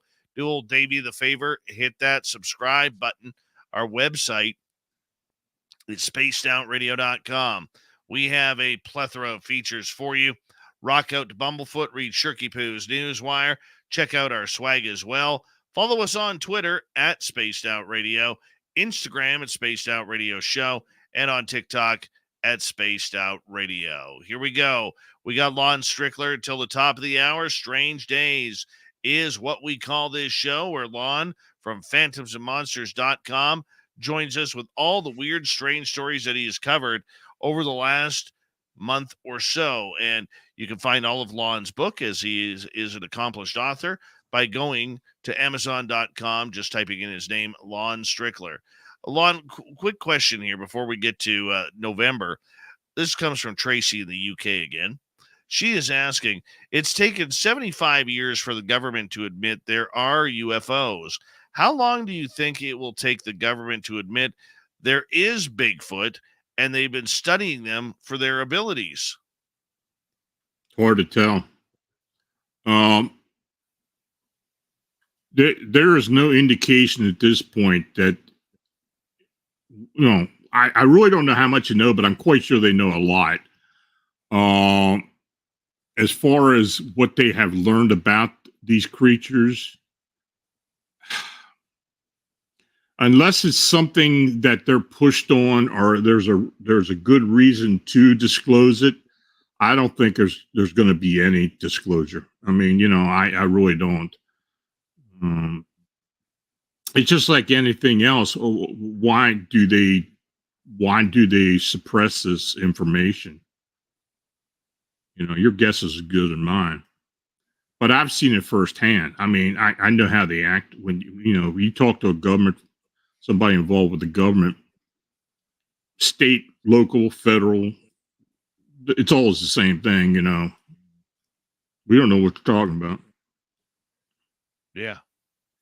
Yeah. I remember having interaction with one of the local forest officers around here. Mm-hmm. And he pulled us over. We were going to get some rocks for our garden, and he pulls us over and sees my little guy in the back. He was only about 5 or 6 back then. And he goes, any guns, fishing rods, or sharks on board? Because he saw my son with his little shark, and we're like, no. So he was just quickly questioning us. And I said, seen any Bigfoot lately? And he goes, oh, yeah, we see him all the time here, And I'm like, no, I'm being serious here. I said, have you seen any? And he goes, nope. Just that quick. I said, well, I have. We've got areas of footprints. And he goes, where? I said, I ain't telling you. He goes, but I said, I know they're out there, and I know you guys have seen them. And we just kind of left it at that. playing that role. But I mean, I think these guys are almost afraid to say anything for job security. Oh yeah, absolutely. I have talked to, and Butch did as well, several Pennsylvania Game Commission officers, and we knew of 3 that in central Pennsylvania who had actually been involved with some of the upright canine sightings and verified some of the sightings. I mean, something that was reported to them. And there were at least 2 that we know that actually believed that they did exist. And, you know, one individual, along with his wife and 2 other people, 2 other couples, had an encounter. And I think Butch had probably talked about that up in Rothrock State Park. It's up in, is that Perry County or Center County? I don't know. I think it's Center County. So, yeah, I mean, they know about it. It's just like the whole thing where, you know, people talk about mountain lions in Pennsylvania and they report them all the time. And even down in Maryland, I saw one in Maryland. And no, the game people, the DNR, nope, they're not around here. They just deny it because they don't want any controversy. And like you said, job security, absolutely. That's the bottom line. That's their policy. And I think they do it because they don't want running people out of the state parks and such, because it costs money to run those things, and they want people to, with the user fees and everything. And if people are scared to go into these areas, they have to shut them down. So I think that's the biggest reason behind it. Oh yeah, you find a new creature. I mean, look what happened when they rediscovered that owl that was on the endangered species list. I think it was a spotted owl in Oregon. They shut that forest down for hundreds of hectares. You know, miles upon miles of forest, because they had to make sure, was this the only one? Was there more? What are they feeding off of? Where are their habitats? Where are they getting water? And you can't do that if there's hunting and fishing and hiking and camping in the area. Right? They shut it down to everybody. Yeah. And that's part of the problem. Yep, that's the reason. So if you get a new species out there, like a Sasquatch, by God, you're not going to have anybody in those areas. They can't afford to.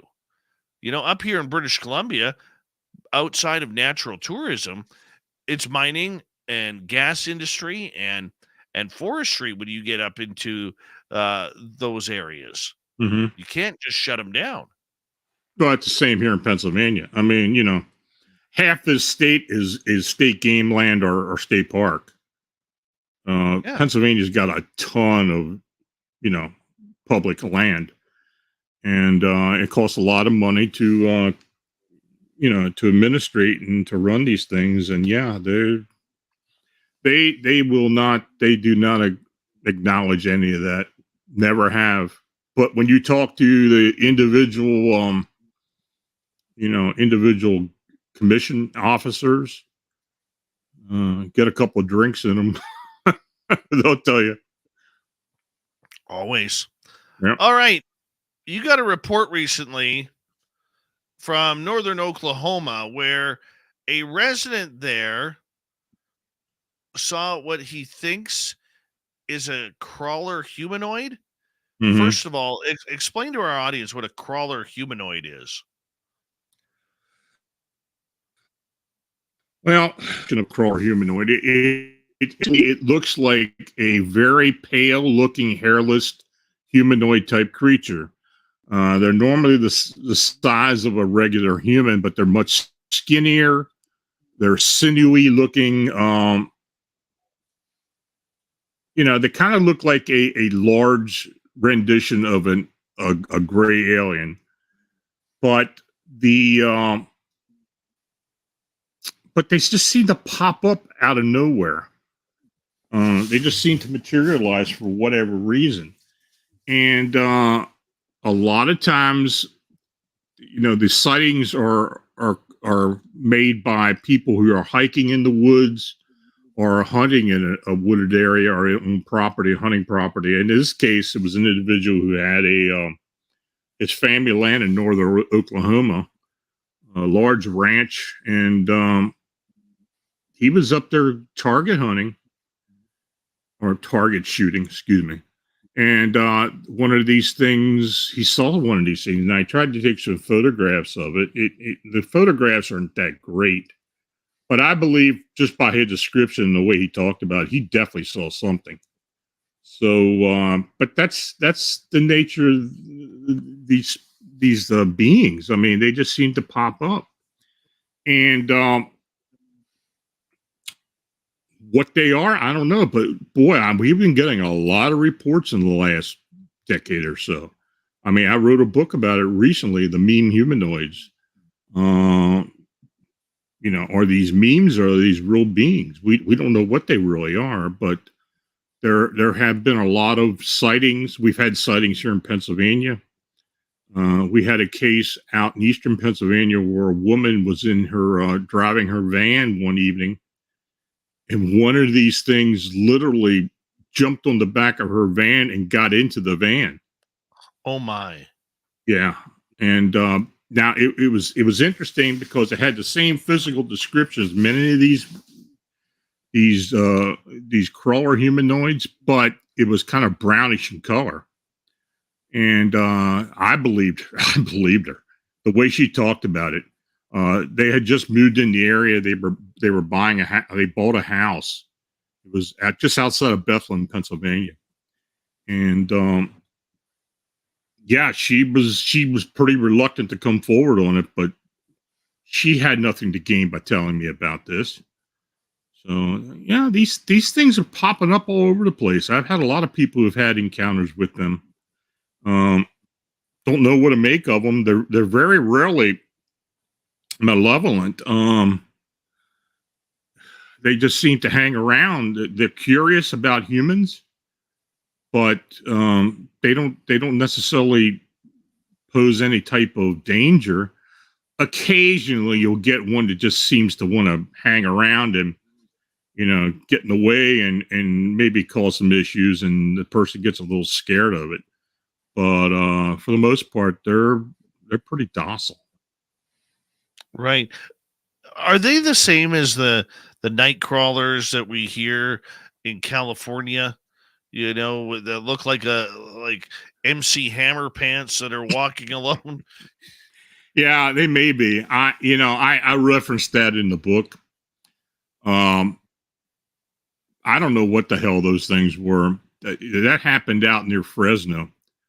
And there was actually a couple sightings of these things. And you're right, they look like walking pants and weird looking. Are they the same genre as the pale humanoid, crawler humanoid? I don't know. They may be.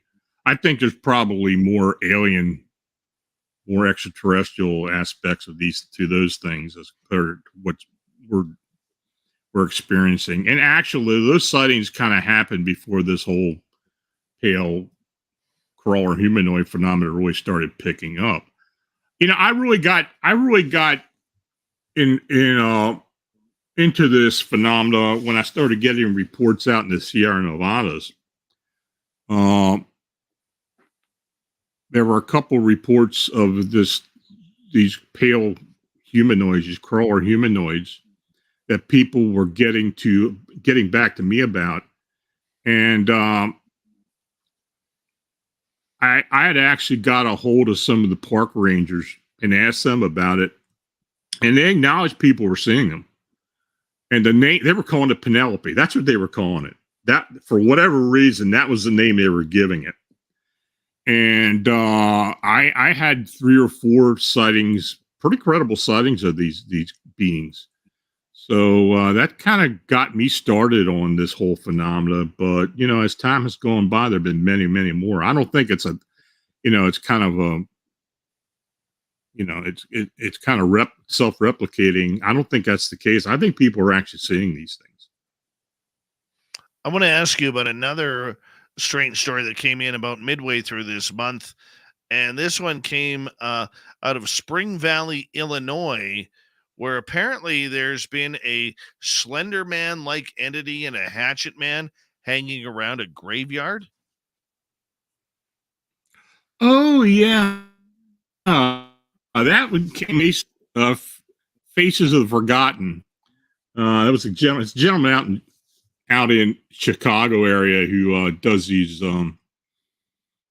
videos about true crime and people who are buried in certain graveyards and cemeteries, and he goes all over the United States. But anyway, this was about a certain cemetery that had a I'm trying to find it right now, that had a here it is, that had like a Slender Man being we're seeing. And now people are, the Slender Man being is a meme humanoid, and not in my book, but there was a certain mausoleum on this small cemetery. The cemetery was the Lithuanian Liberty Cemetery in Spring Valley, Illinois, and this mausoleum, the Mosick family mausoleum, people have seen what they called a Slender Man, and they have also seen a Hatchet Man in the cemetery. Now, you got to take a lot of this with a grain of salt, but quite frankly, Rosemary Ellen Golly actually wrote about this in one of her books, The Complete Vampire Companion. And she talks about this being that has been seen in that cemetery. And it's a fairly old cemetery. It's kind of a weird place. I've got the video. Actually, I've got the video posted on there. The date in which I posted was November 13th. So you might want to go check it out, but it's an interesting sighting. I actually came across it and thought, let me go back and see and post it on the blog and see what people think about it. And when I started researching, then I found out that Rosemary had actually done a piece about it. And there have been reports throughout the local media as well over the years. So I don't know what people are seeing, but it seems to be something associated with that mausoleum. I don't understand what a hatchet man is, and nor do I think I want to encounter one. No. Explain what it might be. I just think it's probably an apparition of an energy that manifests somehow. It probably doesn't have a hatchet, but somebody had probably a very exaggerated imagination and thought they saw a hatchet. It was probably just a manifestation, and probably not even an intelligent manifestation or intelligent energy. It was probably repeating energy. That does happen a lot in these cemeteries. People talk for years, just like the Resurrection Mary thing in Chicago, where they see this woman who was supposedly hit on the side of the road. And I forget the name of the road was, but it was Victor Road, I think it was. But it was at a particular cemetery, and she was, it's reported by people that they see her, and then she gets in the car and then vanishes. So, you hear a lot about these spirit or entity hitchhikers. Get a lot of them up Maine for whatever reason. I don't know what is up Maine, but we get a lot of those type of sightings up in Maine. But this Resurrection Mary thing has been something that's going on for decades now. I think it's similar to that. I think it's something that just manifests because of a certain energy at the right time, and people's imagination kind of gets away from them, and they see something. They might see a fog or something and believe, it's a hatchet man, or it's a Slender Man or whatever. I got one more for you. We got just under 5 minutes to go here. Mm-hmm. And I love these pterosaur stories. I've never heard of a pterosaur being seen off the coast of Florida. I mean, this happened at the Shell Island Nature Preserve. A report came into you and also on about this. What were people seeing? That's an old story. I kind of re-upped it and put it up there. I don't know what they saw, but that's not the only time we've gotten reports like that. We got a lot of those in Texas, southern Texas. See that Ken Gerhardt. Yeah, Ken Gerhardt can affirm that. He gets a lot of those sightings as well, small T-Rexes.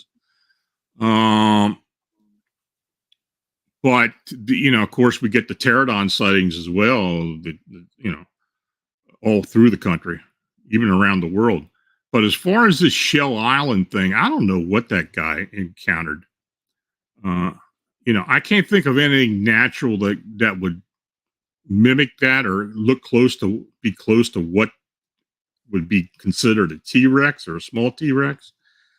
I don't know what it was, but their story was pretty damn convincing. So who knows? I love these. I love them. You know what? Out of any cryptid that I want to be real, this would be one of them. Is having pterosaurs around. Now, I'm not saying they're friendly. They're apparently far from friendly. But I would just look at this, man, as being one of those real good things that is happening. But do you believe that people are seeing them, or do you believe people are maybe looking into a different portal of time? Yeah, I think it may be a relic thing that is coming through some type of time slip. I think that does happen. We've had a lot of instances where that may have been the case. I've heard plenty of stories about people being in parks and suddenly a saber-toothed tiger would show up or something like that. And it has that shadowy look to it, like, it's a time slip that someone's looking through time. I think a lot of these may possibly be time slips. Because theoretically, I don't think there's real proof of it, but God, I tell you, there's been so many of these sightings. There's got to be something to it. But no, I think that's probably what it was. And as far as these T-Rex, not necessarily the pterosaur, but the T-Rex, I think a lot of that may be time slip. Well, the only thing that I'm asking here in regards to this is, even with Thunderbirds, a 40-foot Thunderbird is going to hit radar. Mm-hmm. It's going to report on radar. And the way I look at it, man, and maybe I'm wrong, maybe I'm reading it wrong or whatever, but we're not, dude, that thing is going to drop a deuce that is going to paint a car or two on a street. Mm-hmm. And we don't see that. Mm-mm. We don't see these giant, I believe people are seeing the Thunderbirds and not the Air Force version. But I do believe that people are seeing them, but looking at a different time. Yeah, I think there's some proof of that. On it, actually, we had a sighting years ago down in coastal Virginia of a large Thunderbird that a couple people saw, and was right beside an airport. It was on an access road to the airport, and that was checked into as if it came, asking if it came up on radar. Nah, it did. So most likely it was something that was not, corporeal. I mean, wasn't flesh and blood. Corporeal. And wasn't flesh and blood, and may have been, some type of time slip thing. Yeah. Lon, we've got about 2 seconds with you. Phantomsandmonsters.com is your website. Everybody can find your books at any on an Amazon or anything like that. We appreciate you coming on in. We'll talk to you at the end of December, my friend. Sounds good. Talk to you soon. Lon Strickler, everybody on with Strange Days. Coming up next, Swamp Dweller. Then, controversy in the UFO world. Tim Senor brings us the news next in hour number 3.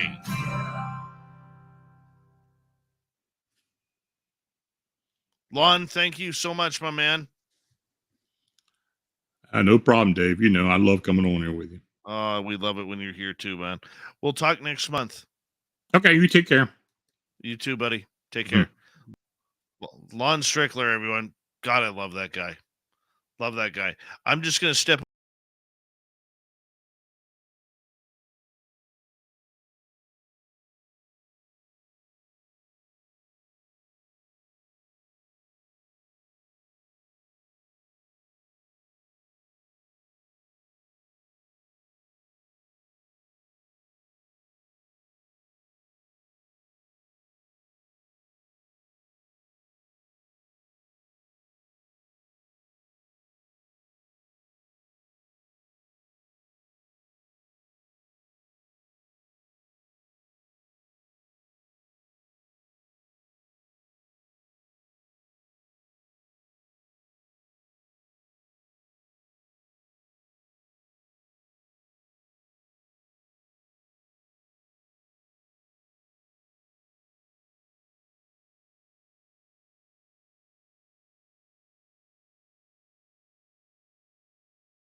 you like to connect with us? Head to spacedoutradio.com for all your latest show info.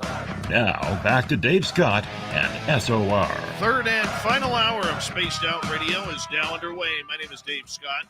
Thank you so much for taking the time to join us. We very much appreciate earning your listening ears wherever you are on this beautiful planet we call Earth. Hello to everyone listening in on our terrestrial affiliates around North America, digitally on Odyssey Radio, TalkStream Live, and KPNL. All of our archives are free. Join us at youtube.com/Spaced Out Radio. Do old Davey the favor, hit that subscribe button. The Desert Clam has set the password for tonight in the SOR Space Travelers Club. Woonerf. Woonerf is your password. Woonerf, yeah. Use it wisely, Space Travelers, as the Clam sets the password each and every night right here on Spaced Out Radio. Our website is spacedoutradio.com. We have a plethora of features for you. Rock out to Bumblefoot, read Shirky Poo's Newswire. Check out our swag as well. Follow us on Twitter at Spaced Out Radio, Instagram at Spaced Out Radio Show, and on TikTok at Spaced Out Radio. It is time once again where we head to the swamp. Our resident swamp dweller takes us on another spooky journey. Hi, Spaced Out Radio listeners. This is Swamp Dweller. It's time for your nightly dose of spookiness on the show. If you have an interesting encounter or a spooky story that you would like to share, be sure to submit them in at swampdweller.net. You can also find our YouTube channel at youtube.com/swampdwellerreads. Now, let's chill out, relax, and together, let's enter the swamp.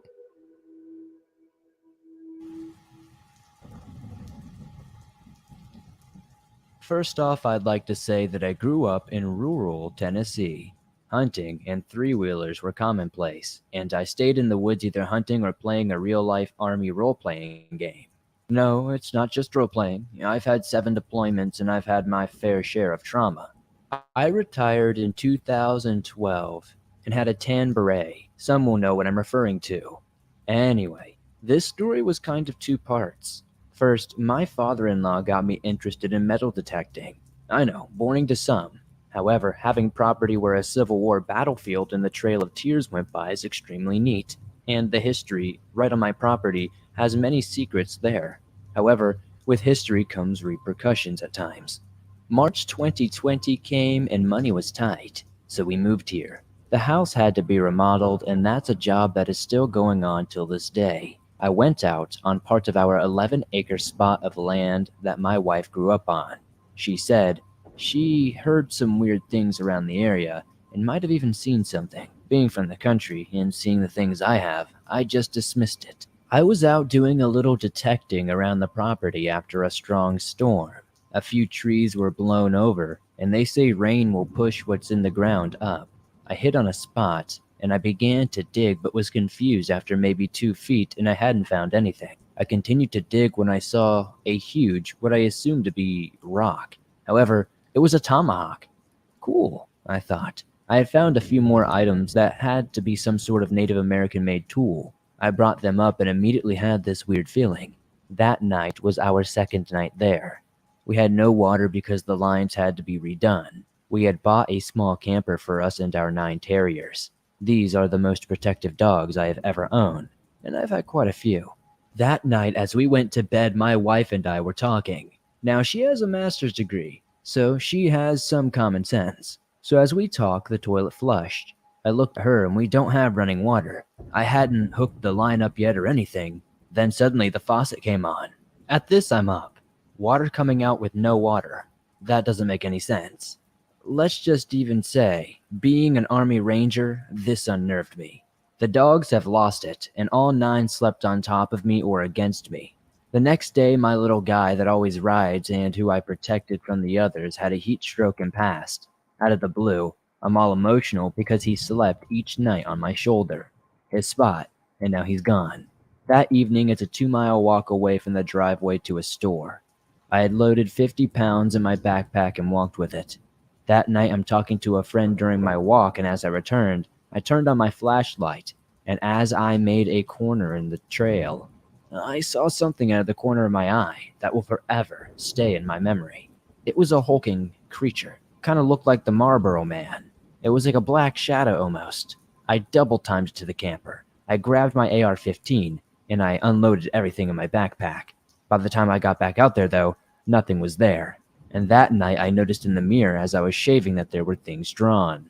I asked my wife. She froze and thought I had done it, thinking I was messing with her.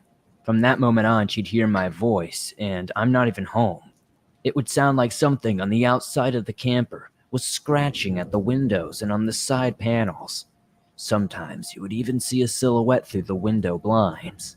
We were very scared, and we didn't know what to do. And knowing that we were on Native American land, we had a Native American medicine man come and bless our camper and give us blessings as well. After that, this thing, creature, whatever, has seemingly left us alone and hasn't followed us anywhere. I don't know if this really counts much as a cryptid encounter, but it was an encounter with something that I can't quite explain, that I will never forget. And that's why we love the Swamp Dweller around here as he kicks off hour number 3 of Spaced Out Radio each and every night, putting a little spookiness into this show. If you want more, you can go to his YouTube channel. He's got thousands of stories just like that. Go to youtube.com/Swamp Dweller Reads, and you can hear them for yourself. I listen each and every night right after this show when I go to bed. Yeah, I'm a weirdo that way, but that works for me. Speaking of weirdos, let's go to our resident Timbit. It's time for Tim Senor and the UFO Report. Nobody's gonna know. They're gonna know.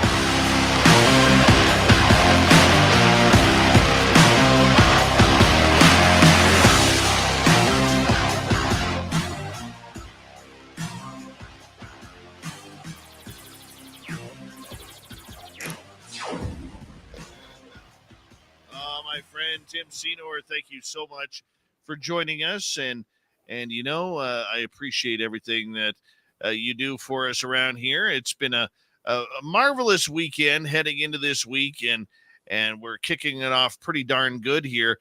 But some really weird news, albeit controversial, stirred up in the UFO world today, and you know what?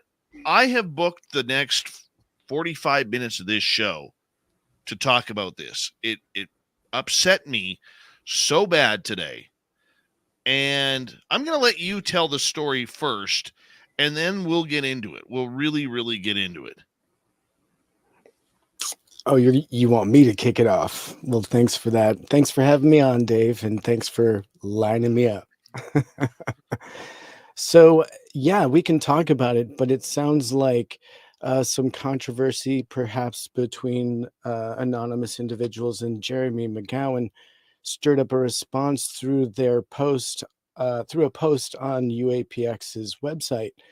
And so Jeremy announces in this that they do plan to, in fact, charge $600 for podcast fees from now on for most public appearances that they make through podcasting.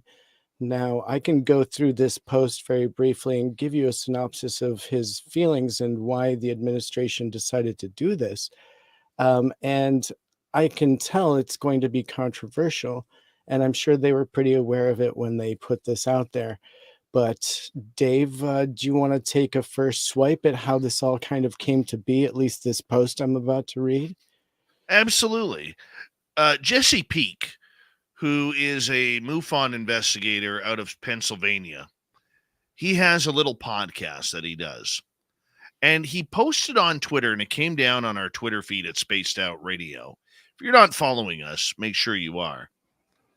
That he wasn't giving up the name of the person. And he said there is a UFO group out there that is wanting to charge $600 to do an interview with this podcast, for his podcast. And he was pretty upset about it. And I had started off saying, I've heard of this twice. I've had this happen twice. Number one was with Dr. Stephen Greer, who will never appear on this show after he asked me for money He asked me to provide preloaded questions. He asked me our demographics, male versus female, and a bunch of other weird stuff. Okay, but when he asks for money and you ask for preloaded questions, that's not journalism. That's not an interview. I declined the interview. Rick Doty was another one who tried to hit me up for money. And I said, no. Have fun doing all other shows that pay you, because you ain't getting a dime out of me. My friend, in my 20-plus year radio career, I have interviewed millionaires. I have interviewed billionaires. And I have never once had to dig out a quarter from my pocket to do an interview. It's not how the game works.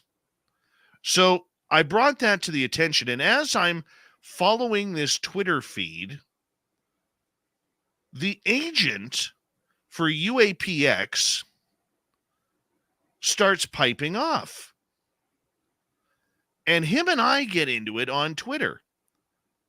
And he's trying to explain to me that in his 36 years of working in the media industry, there is all sorts of people who ask for money for interviews. And I went, no, they don't. Not in this field. We don't do it. So the agent's name is Alex Garcia. I'm going to tell you right now, the guy's a buffoon. An absolute buffoon. Personal opinion after my interactions with him today. And he starts going off about this. Oh, I'm going to read it to you. Trust me, I'm going to read it to you. I started off by saying, I've only run into this with Stephen Greer and Rick Doty, which I declined the interview, as anyone should. There should be a list of those who are trying to capitalize like this. So wrong. And then he ends up basically saying, or he started replying, he says, it may read insensitive, but yes, their time goes to the highest bidder, which at the moment is teaching and research. I can agree that it's not ideal for everyone, but it's the current situation. I said, you have zero clue how PR works. It's quite obvious with your answers. No one pays for interviews. He goes, I'm not PR. I'm their agent, Dave. I then replied, well, then you should really know better. You really should. And the war was on. I dropped the gloves with this guy. Okay. So he starts saying comments about the personality is then compensated via either a product or media company that they are promoting. It appears to be free to you, but that's rarely the case. I said, well, I could tell you when I interviewed Mark Cuban or Canucks owner Francesco Aquilini or other billionaires, my radio station didn't pay for them, nor did Skinwalker Ranch owner Brandon Fugel. So I would say you're not quite accurate on how the medium actually works. In another thread, he goes, difference is that it takes the shape of a media buy from a TV network or streamer in order to do this. You know this all too well. I said, no, in newsrooms or for talk show formats, there is no media buy that takes place for daily interviews. Once again, you're wrong. Sorry. You better continue to sit in your boardroom and let the people who know play the proper game here. Like, I just hammered this guy. All right. Hammered him. I said, podcasts on the subject are a part of the citizen journalism that has helped mold the UFO world. Charging them for a speaking engagement will hurt your clients in the short and long run. No one does this because it's not a speaking engagement. He replied, I'm sorry you are not a citizen. I'm sorry, you're not a citizen journalist. You are a journalist. A citizen journalist is an elegant way of saying hobbyist. But look, I'm sure there's middle ground here. But no, there was no middle ground. So what did I do? I got a hold of Gary Voorhees. And I told Gary Voorhees, I said, who is this dude? I said, he is absolutely ruining UAPX on Twitter right now. And I went at him. Now, I don't usually do a lot of drama, okay? I usually do not, Tim, get into this stuff because it usually goes nowhere. Nowhere. But you know what? There is a case in point here that needs to be proven. And that is, I remember the days, Tim, where we had 10 to 15 listeners a night. Just to get off the ground with this show. 10 to 15 listeners a night. Now we have 7 radio stations. We have a bunch of podcast networks that play our show live. There's an archive that people listen to. People listen on YouTube and Twitch and other places where if you combine our entire audience per show, especially our live broadcast on the radio section, we equal out to about 177,000 listeners a night. Okay? Thank you to our radio stations who help us make up those fantastic numbers. But I remember the days of 15 listeners. And in 2 nights, it's going to be our 8th anniversary of this show. And this struck a chord with me, Tim, because there are a lot of podcasters, YouTubers out there who are trying their damnedest just to learn. And then you have scumbags like this agent who are trying to milk money for their group, because that's what agents do. They try and milk money from people in order to get them on. It's dirty pool when most of the people in this field, buddy, they have trouble paying their rent, let alone, you know what? If it's a hobby for them, who cares? If they're making $5 on Buy Me a Coffee, or they've got enough subscribers and viewer time to get a super chat on YouTube, who cares? But this is a karma thing, dude. This is completely a karma thing. I get hit up for interviews quite often. And you know what? I try to do them all. I try to do them all. Why? Because I was that person. I was that person 4 or 5 years ago, 6 years ago, 7 years ago, where my dream was to tell my story at a conference for people to get to know this show and why I'm doing it. And then you got these guys where, hey, UAPX, you're not even finished your own data collection. You've had almost a year or a few months, almost a year, and you haven't even finished 10% of your data that you're supposed to release. Okay, and now you want to charge people $600 for an interview? But wait, there's more, Tim. Jeremy McGowan from UAPX decided to challenge me on the media front tonight, right before this show. So I did what any good journalist and radio show host would do. I borrowed a page out of Randy Macho Man Savage's book.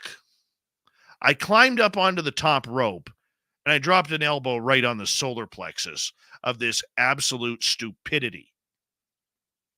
I did. Okay? So I'm going to read you what McGowan sent to me earlier today. He sent a reply that because what they did in response to this, after everything that I was doing, and a lot of people on Twitter were hammering them on this.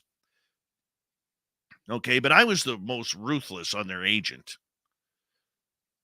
They put a statement on their UAPX website that says there may be occasions where we waive the fee if we feel that the output, timing, reach, and reason align with our internal policies, needs, and desires for the company. But as far as UFO Twitter is concerned, we've done the rounds and we've been on nearly all of the main podcasts and dozens of smaller ones. We are consolidating and curating our output, providing a single point of information generated by UAPX via our website. We don't charge for you to read our blog or general forums, which does shows like ours zero good. There is no paywall, restrictions, or other blocks on your access to our data when it's released. And for those other podcasters, there isn't anything left for us to say until our papers are ready or other discoveries are made. When our data is analyzed, our peer review papers are submitted and published, or major discoveries, corrections, or identifications are made. You can find that information on our site with equal access to everyone, not just a single or a few different podcasts. This is how we ensure equal access and equity in access to the information by not siloing our output into specific areas, venues that not everyone has access to or knows about. So basically what they're saying is, we're so large, we're so grand that we're not going to do your show because it's too small. And if you really want us on your show, pay us. It's not how the media works. Okay? It's not how the media works. The media, whether it's citizen blogging, podcasting, citizen journalism, all you have to do is say, no, thank you. We're not interested at this time. Or, no, thank you. We're not taking any interview requests at this time. Instead of embarrassing yourself, charging good people $600 for what? Dots in the sky?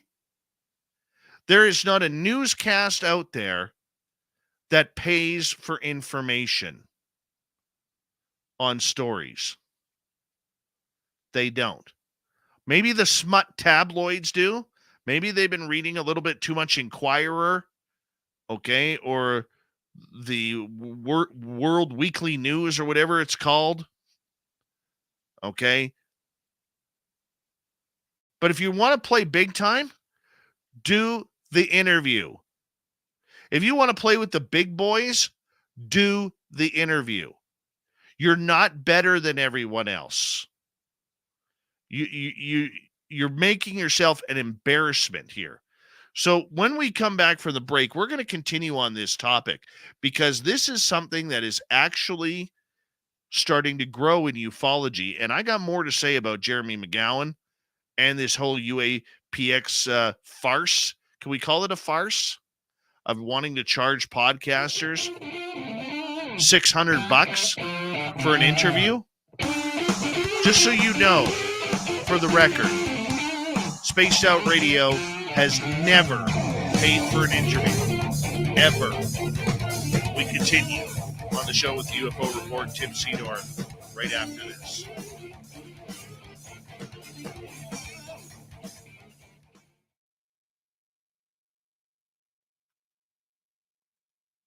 It's embarrassing for them. It really is, Tim. Hey, GFG, how's it going, buddy?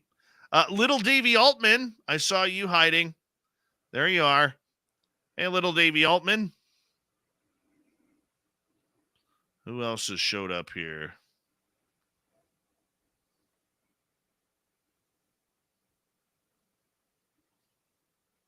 Let's see here. Yeah, we have never paid for an interview. I had one other person. I'm not going to say who it is because him and I are friends. He's like, I'm charging between $50 and $150 for an interview now because I'm trying to raise money for my whatchamacallit. So, bud, you'll never get a dime out of me. And he goes, well, then I won't be on your show. I said, that's fine. So you don't have to. I said, but it takes away the journalistic integrity if I'm paying you for an interview. Hi, Judy of Gaul. Oh, yeah, I'm not done yet with Jeremy McGowan. Not done yet. So, once again, this agent who thinks he knows it all. Oh, this real good. Got real good. it was like he was playing into my hands, that every time he said something, I had an answer for it. Right? It was just one of those beautiful things that just happened. You try and here's one here. Oh, come on. Oh, there it is. Here's one here. I know how promotional radio podcasts and shows work, Dave. Difference is the team is not promoting anything. These are sideshow requests. I said, you, sir, are completely out to lunch with media and media requests. I talked to millionaires and billionaires throughout my career who've never asked for a dime for an interview. This isn't a speaking engagement. This is an interview, whether it's a big show or not. He goes, in your world, this is what you believe to be true. I ran a multi-million-dollar content strategy for a public company, 36 radio stations and 34 TV stations. I said, in my world, I have over 20 years of media and journalism experience working in radio. I think I know how the system works all too well. And you, sir, are way off base and out of touch with your financial requests for podcast interviews. He goes, I ran a team of 300 radio employees across the country, including journalists and jocks. I know your world all too well at a board level. And there are speaking fees or stipends paid all the time. Difference is that it takes shape of a media buy. And that's where I said what I did about Mark Cuban and other billionaires. He goes, there's no comparison here. I said, no comparison. I said, UAPX is a UFO group that people want to talk to in an interview format. This isn't a speaking engagement. You want to charge for an engagement? Go for it. I do. But interviews? Dude, you're making yourself and your business look foolish here. Know your game. He goes, the game is this. If you're an infotainment outlet, UAPX will not appear on your show for free. If you're a serious journalist that has a real editorial study to tell and real interview to conduct, pitch. I said podcasts on the subject are a part of the citizen journalism that has helped mold the UFO world. Charging them for a speaking engagement will hurt your clients in the short and long run. No one does this because it's not a speaking engagement. So we were at it. It was beautiful. Absolutely beautiful. I loved it. Loved every moment of it. These people are going to come in here and try and dictate to us how it works. I would like to ask Dr. Stephen Greer one day, how much did you charge Demi Lovato to take your course? She's worth about 50, 60 million. How much did you charge her? Or was that one on the sly so you could get some followers on social media instead of the $2,500 or $3,500 that you charge for people to take your CE5 course? I'd like to ask him that. How much did Demi pay? Right? It's the same thing. Hey, I asked Brandon Fugel point blank, you allowed Post Malone on there. He knows nothing about this field. Why can't I come? I asked him that privately. I have got a vested interest in this outside of a keen hobby. I would like to know. Right? But I will guarantee you Lovato didn't pay. Here we go.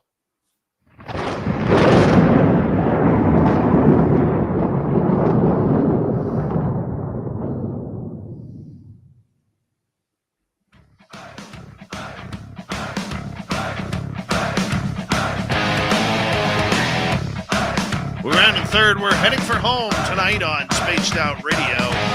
My name is Dave Scott. Thank you so much for taking the time to join us. We appreciate it. I want to remind you that if you missed most of this show or others, check out our free archives at youtube.com/Spaced Out Radio. Do old Davey the favor, hit that subscribe button. Our website is spacedoutradio.com. We have a plethora of features for you. Rock out to Bumblefoot, read Shirky Poo's Newswire, check out our swag as well. Follow us on Twitter at Spaced Out Radio, Instagram at Spaced Out Radio Show, and on TikTok at Spaced Out Radio. Tim Senor is here for the UFO report, even though I'm doing most of the talking here, regarding a controversial statement made earlier today that the UFO group UAPX is now wanting to charge people $600 for a podcast interview or radio interview if they deem you not to be of journalistic integrity. Tim, what's your thoughts on this so far? Yeah, Dave. So tonight I'm going to shock your audience by agreeing with you. You know, it's not hard to kind of not see the benefits of charging for data and access to talking about that data. That's not a great move. But I'm still a big supporter of the idea behind UAPX. I love independent researchers. The work of Jerry McGowan, I still feel was pivotal in some big moves and some great stuff that we've seen. So I don't want to undermine the fantastic work that they're doing. But I do know that the company is pretty open about struggling financially. And so this is just one, maybe a short-sighted option that they've taken, but one option that they are considering here to try and bring in other sources to support their work. And I know that the whole team at one point was trying to fund just to keep Jeremy going and things like that. And, it is an expensive endeavor. They are self-funded. And so, it is tough to see them have to survive this way. Perhaps they could have done something a little different, presented it a little differently, because I think there isn't one of us out there that isn't in full support of the concept behind what they are doing. Whether you support this team in particular or another one like it, or perhaps you don't at all, but either way, you understand what I'm saying here. So I don't like this executive decision, but I still like everything about what that team is all about, as far as data collection. Here's the thing. Data collection means nothing in this. This is about fixing Jeremy McGowan's Tonka truck that's filled with computers that he barely knows how to run, according to people that I have talked to. Okay? I'm not saying that to give Jeremy a shot. I did that on Twitter earlier. Okay? But this is a nonprofit organization that is trying to rip money out of the UFO world. Okay? And here's the thing. Word of advice on the media. This is how media works. If you want something, if you want people to donate, if you want people to help your cause, you hit the pavement and you go on every show you possibly can. You make time for it, whether it's 15 minutes or 4 hours. You make time for it. Okay? I've got nothing out of this radio show that I started with 15 listeners 8 years ago. Built it all from scratch with barely any budget. And now look, we're cracking radio stations. Okay? Yeah. Thank you, Chuck Contreras. Thank you, Jody Panu. Thank you to my big good friend Len Novin, Ryan O'Neill in Georgia. Okay? These guys believed in what we do because we worked hard for it. And we went door to door. Okay? Right. I had 150 no's before I got these guys. Yeah, and I think that we're seeing them grasping at sticks down a rushing river. These are usually signs of a struggle, as things are going down. And I'm being kind simply because I have wanted to support this organization from the beginning. And there have been a lot of people that have worked with them that I really like, and so I can't diss an organization that I liked the concept of.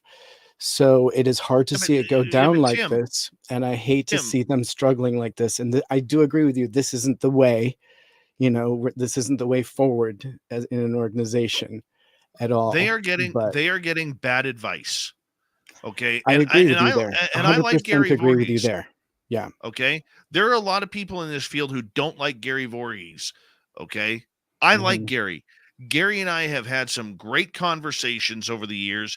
Gary and I get along great. He comes in here. If I ask him for anything, he'll help me out.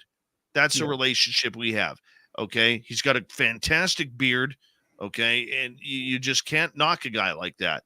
Okay. I know there are people, even in our chat room, who have had issues with Gary. Me, I haven't. That's how I judge a person. So I understand with what you're saying.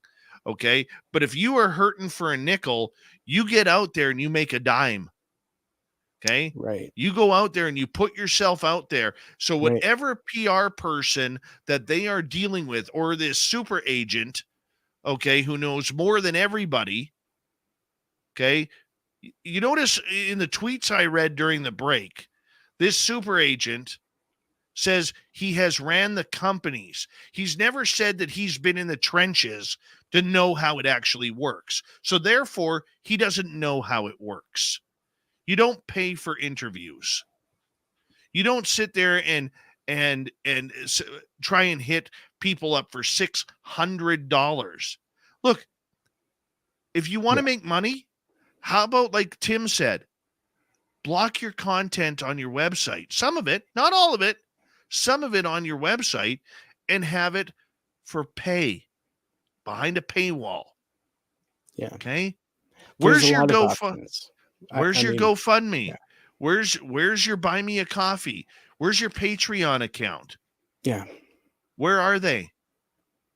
Okay. Where are they? Instead of hitting up people because you don't want to speak, shame on you. Shame on you. So McGuire here, after I read, that tweet before, I tweeted out to him. I said, whoever came up with this or gave you this media advice has zero clue on how the media works. This will darken your cause overall. That's not a threat. That's how the media works, whether it's us journalists or citizen podcasters looking for your participation.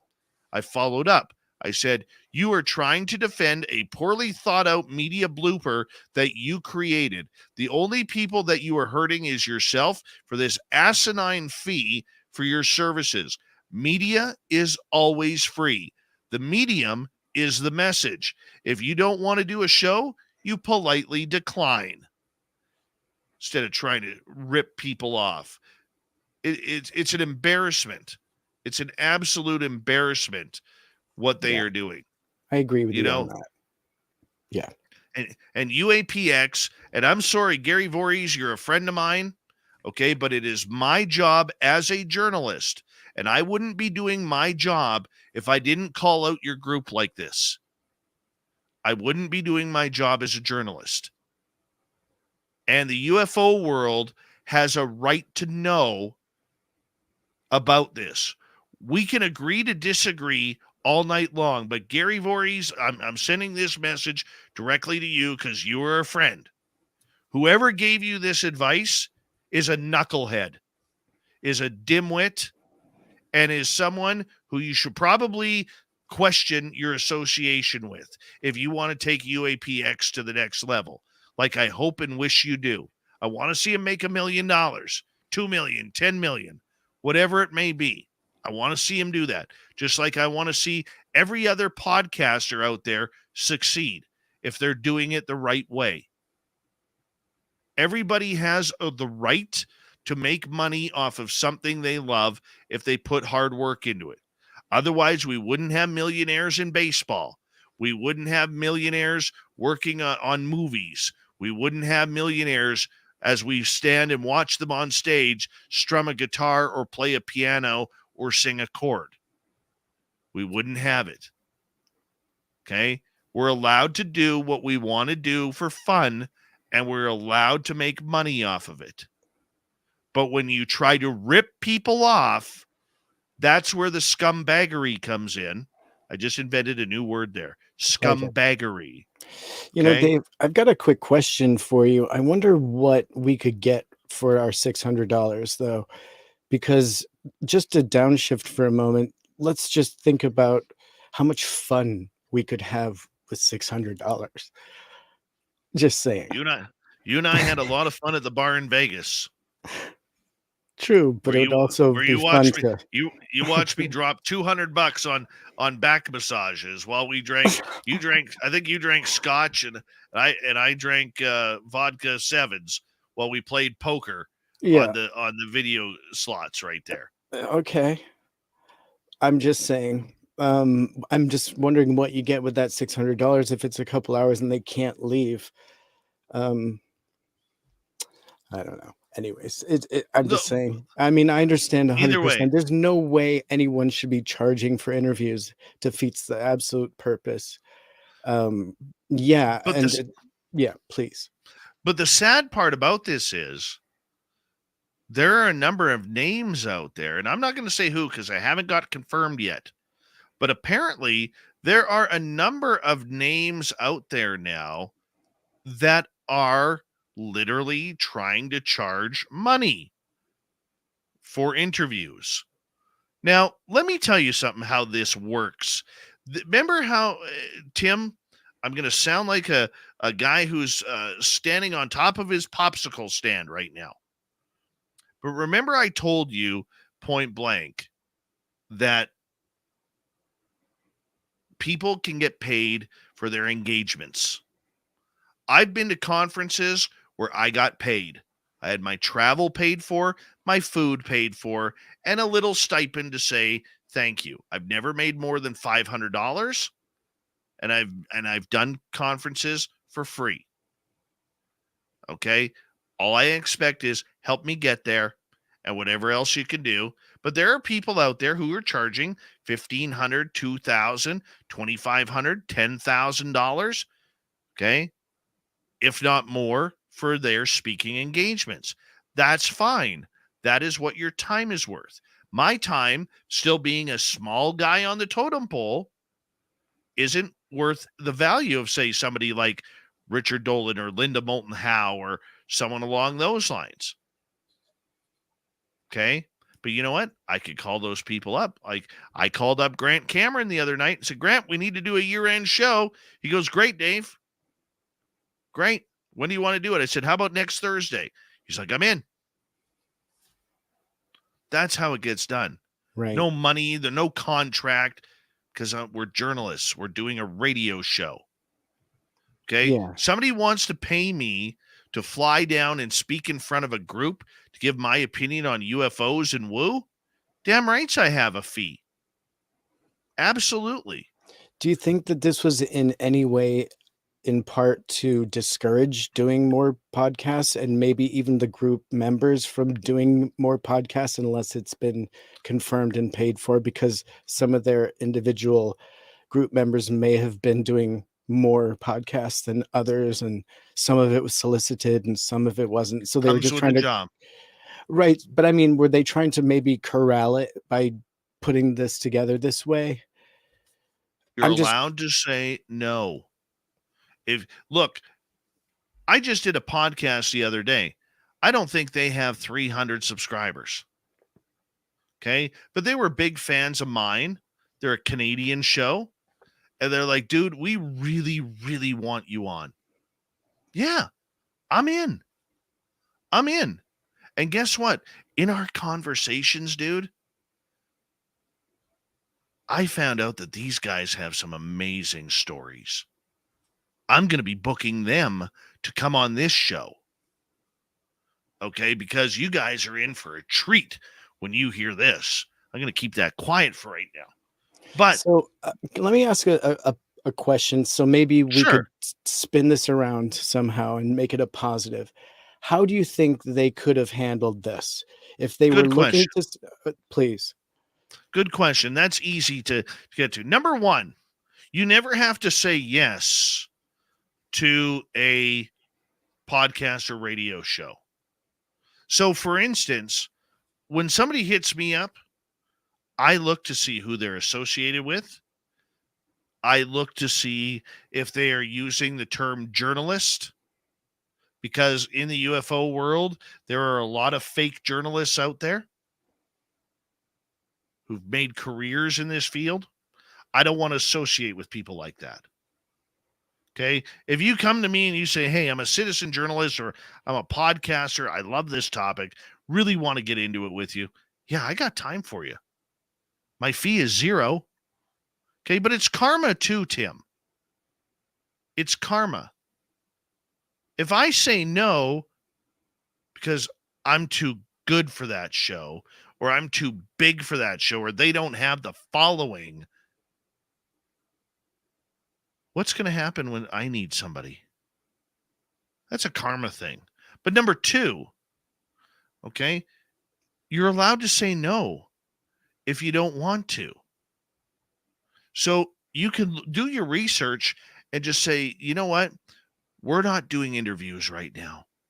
We're busy doing our stats. We're busy doing this. We're busy doing that. Okay. We're just not doing interviews right now because we've done the tour over the previous engagements and we're just taking a break right now. Great. Not a problem. All you got to say. But for the audacity, okay, like I said earlier, if you are going to a speaking engagement, let's say you're going to somebody sets up a conference in Los Angeles, excuse me, and they want you to be their main speaker of the night, whether it's for a conference of UFOs or, I remember my dad used to host a bunch of conferences. He was a businessman. And sometimes they would have a retired athlete come in, or a retired stockbroker, or retired whatever, to come in and speak and tell their history. You get an engagement like that, you're paid for that. Right. You're paid. Right. Media is not paid. Can I but just you say, have the right to say no. They missed an opportunity here where instead of asking for that $600 fee, they could have done the shows for free on the condition that they were allowed to promote and let the audience know that they were needing donations. You know what I mean? And it could have gone even further than just $600. Or if their current agent had any competency whatsoever, why not shop your scientists and your guys around on the speaking circuit? There you go. Okay. Yeah. You can go on websites all There you go. over. That's an agent. See, that would be an agent if he was booking them speaking gigs. Yes. Not this moron. Not this moron who wants to play on Twitter. Okay. Yeah. No, he wants to milk the UFO field. How about if you're hurting for money that much, put Gary Voorhees or Kevin Knuth or Matthew Sudeikis or Jeremy McGowan or whoever's left on that team, put them on the speaking circuit. Yeah. Because you know what? If you're any good as an agent, you'll get them picked up for maybe $5,000 for an hour's speech in front of a business luncheon. Yeah. Maybe 10,000. How about 100,000? Oh, that they are getting bad advice. Yeah.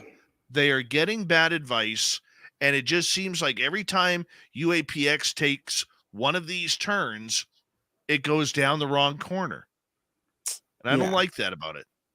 It's a bummer. It's a bummer. You're absolutely right. But and I just brainstormed a couple of great other options than charging the podcasters. Well, here's the thing though, buddy. I mean, we shouldn't have to do that. Right. I'm sticking up for the podcasters out there who are really trying to do something with this. Yeah. Okay. The little 1 hour warriors who want to play drama, I have no time for them. Okay. But the other ones out there, look, we were there 8 years ago. We were there. Thanks for doing all that for us behind the scenes today, Dave, because you rock. Absolutely appreciate it. And without those words of advice, maybe, maybe we can turn them around still. Maybe they'll listen. Well, you know what? I don't have much hope. Knowing who's there, I don't have much hope. And fingers crossed on my end. I'm still a fan. Look, I want them to do well. And I know you're Mr. Positive. You're Mr. Sunshine and Roses. Kiss the babies on the cheek. Okay. I know you're that guy. A little bit. Okay. But this is wrong. And wrongs need to be called out. Okay. Yeah. Wrongs. You think Luis Elizondo doesn't get paid for his when he goes to an engagement somewhere? Or Right. Chris Bellin? Well, But Chris he never doesn't need the charged for money. podcasts ever. And he No. never had his questions beforehand. Brandon Fugel is worth, I'm going to say $500 million, give or take 100 million or more. Yeah. Okay. Comes on here for free. Does every other show for free. Right? Not because he's a multi-millionaire. Okay. But because he doesn't have to. Because he knows the game. That's how the media is played. Do it for free. If UAPX is listening to this, which I know they will. Okay. Smarten up. Get back in the game. And hire an agent that actually knows what he's talking about. Because your current one knows nothing. Knows nothing. He just wants to give you a book on how good he is. On that note, Timmy, sorry for dominating the UAP report. Had to be said. I know that. We got Mr. Ron Bumblefoot Thal rocking in the background with Little Brother is watching.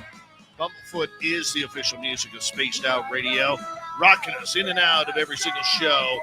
Get your horns up for the guitar god himself.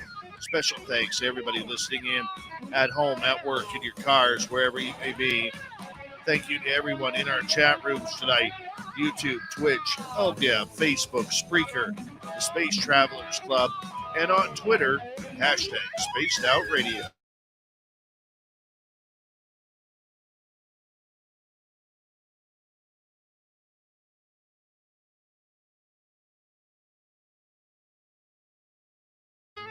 Remember, this show is copyrighted by Spaced Out Radio and SOR Media Ventures Limited. Thank you so much for choosing to share your evening with us, because together, my friends, we're watching. We own the night. Mr. Bumblefoot, we need a favor. We need you to take us home.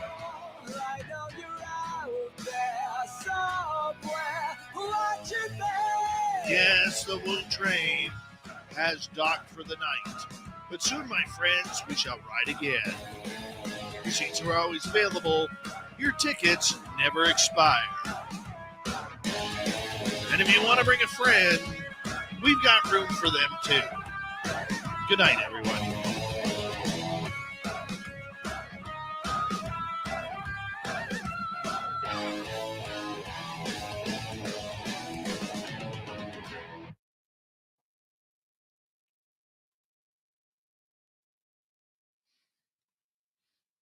Woohoo! Hi, Sarah Yan. Not Siri. I said Sarah Yan, not Siri.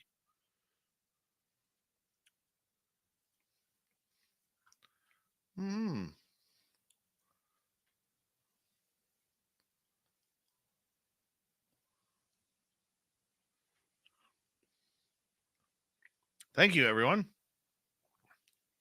Anyways, I hope I didn't go off on too much of a tangent there.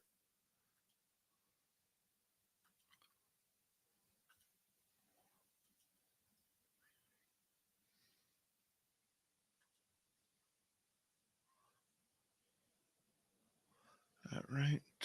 Downloading that. All right.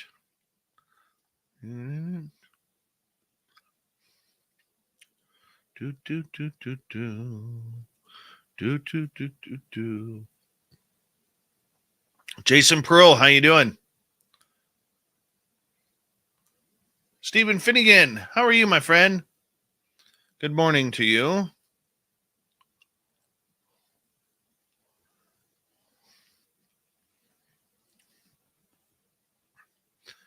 Oh, where are we here?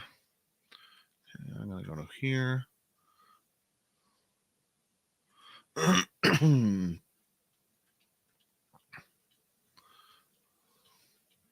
Low Pro, what's happening?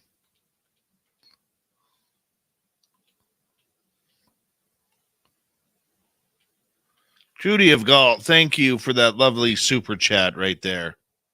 Appreciate that, Judes. I'll post it up here in a second. I'm just trying to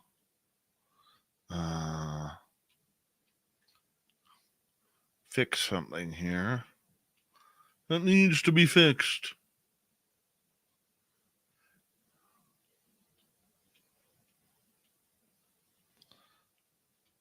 I just don't like people being taken advantage of. That's what it comes down to. I don't like that. And that really, really bugs me.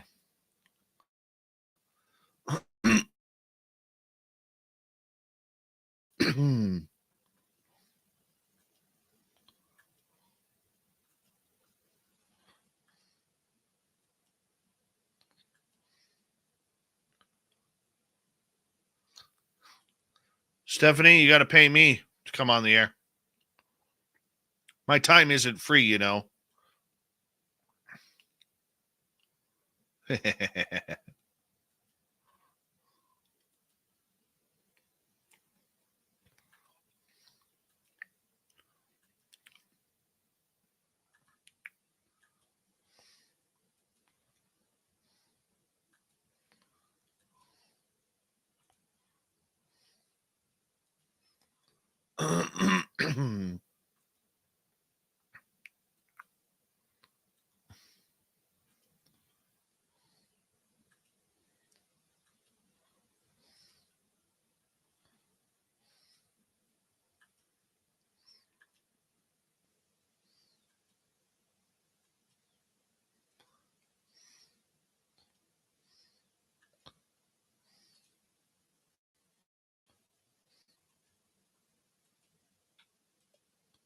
All right, there we go.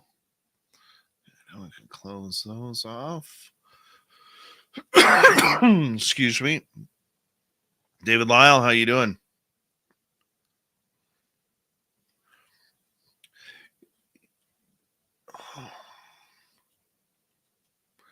You know what, David Lyle, it's I like the guys at UAPX. I do.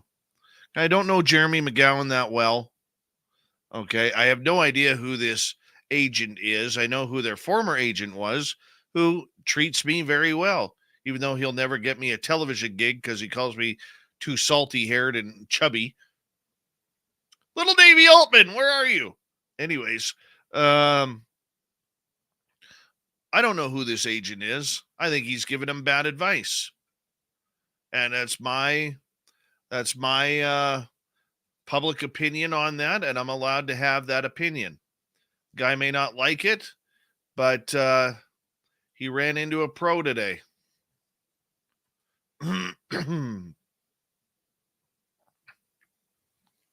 Right?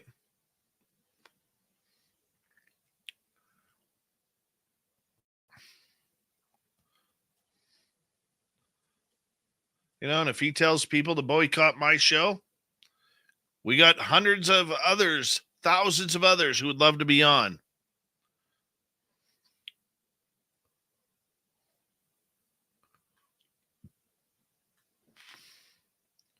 I'm never paid for an interview. Never will.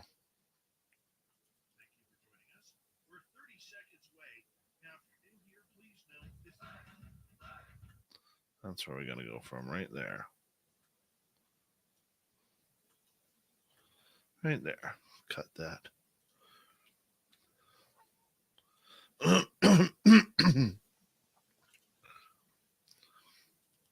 But yeah, that was a horrible decision. If I lose interviews over it, I'm okay with that.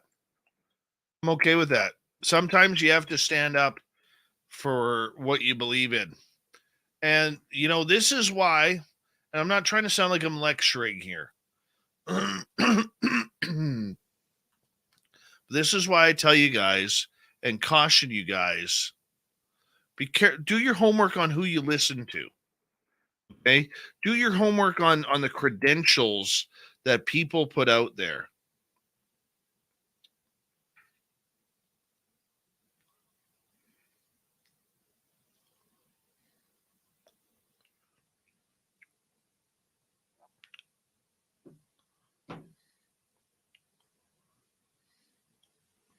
Okay? This guy's a scumbag. Do your credentials. You know, don't try and tell me how it works.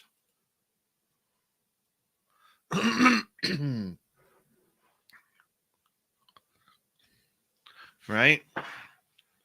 And look, an agent's job is to make their people money. Okay? That's their job, whether it's television commercials, radio commercials, but you don't cut them off from the public for a fee. It's like I've had radio stations come up to me and say, "Hey, man," and all of these online podcast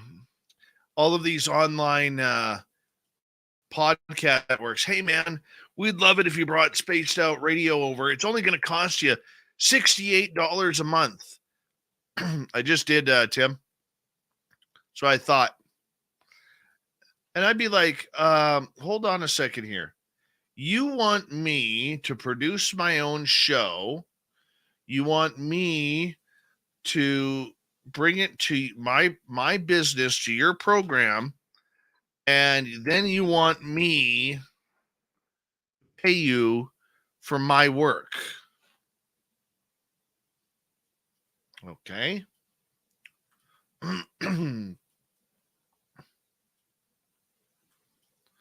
That's a giant no. Longtime people who've been following this show, I watched you know how the posts show up on your Facebook every now and again? Well, I had one of their posts show up on my Facebook, and they were all excited to join this network. And I'm always curious about these new networks that pop up. Okay, I'm curious because I'm always looking to see where we could grow too. And they were charging up to $100 a month. So these good people who were promised a shitload of fake numbers and fake listeners, they're paying to be on that network. I've been contacted by radio stations. Hey, man, we'd love to. I was contacted by, I think it was a number of years ago. I think it was like NBC has a podcast network out of LA. They wanted to pick us up, and they wanted me to pay $6,000 a month, American. Okay, they wanted me to pay $6,000 a month to broadcast my show on their podcast network. $6,000.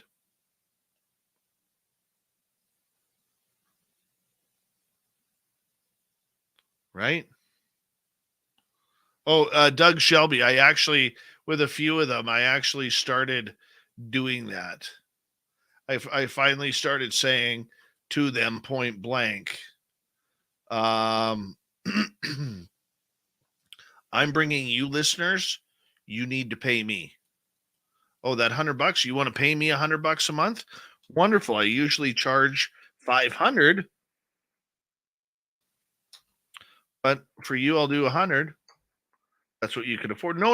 We want you to pay us. Oh, you want me to pay you to work for you? Yeah, sure. Then I've heard people, well, hey, man, we got to produce the show. We got to do this. You don't have to do anything. You just have to take my signal. All you have to do. You don't touch my show. I know one person who is on one of these pay-to-play networks where they wanted to try and steal her archives, saying that she didn't own her archives. This was a few years ago. And unfortunately, in the contract that she signed with them, hey, Knight Rider.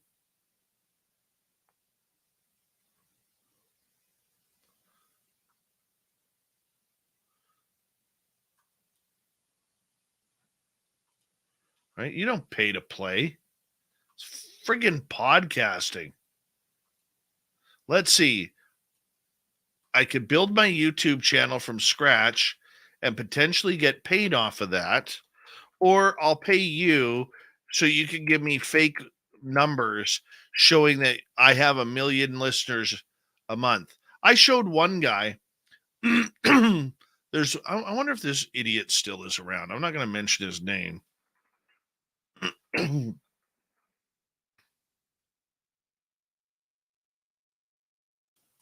So there's this one guy out there, radio show host, okay, who claims to get over 1 million listeners nightly. Okay, claims to get 1 million listeners nightly. His average YouTube video gets around 150 views. His Facebook page has less than 300 in following. His Twitter account even less. And yet, he's got 0 terrestrial radio stations.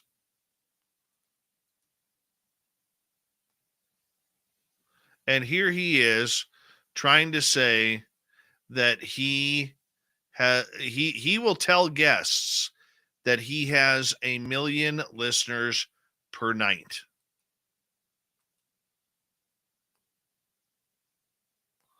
Okay. 1 million listeners per night. Super Duke, I'm not saying anything.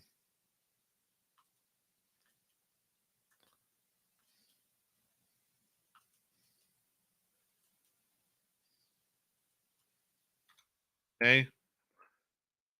And he goes and that's how he books his guests. Tell him, hey, you're going to get 1 million people to listen to you tonight. It's garbage. It's garbage.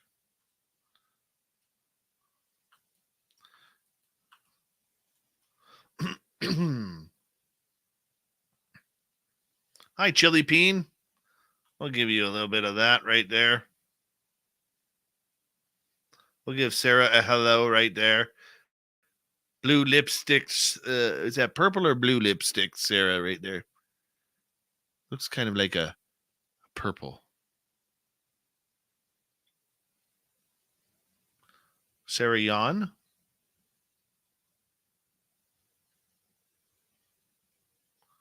All right. So anyways, if you're podcasting out there, don't pay to play. They're going to lie to you about your numbers and how well you're doing. Okay. Or how well they're doing or whatever it may be. Don't fall for it. Okay. I've never had that wool pulled over my eyes because I worked in the business. Oh, look at little Chili Peen there throwing in a 99 center. Isn't that kind? Chili.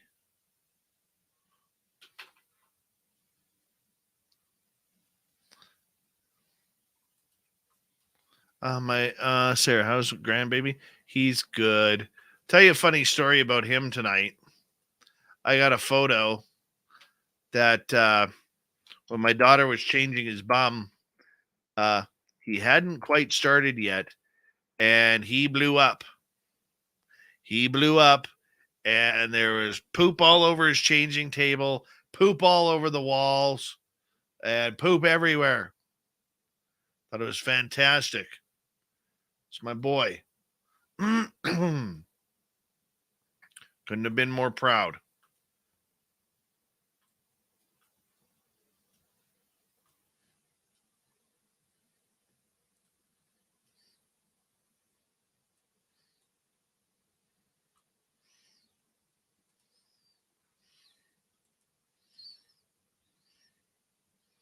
I'll give you an example last year for Vegas.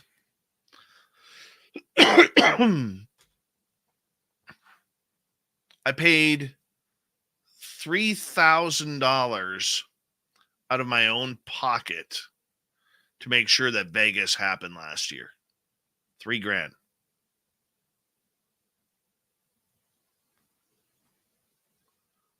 $3,000. And you know what? I don't regret a penny. I don't regret a penny. Why? Because I got to see a bunch of our listeners have a great time. That's why. And you know what? It came back to me forefront. I built a great team out of it. I met some amazing people. I got to hang out with our fans. That's what it was all about. I got to watch Enzo win $2,500.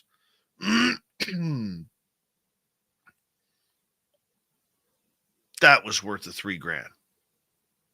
100%. Right?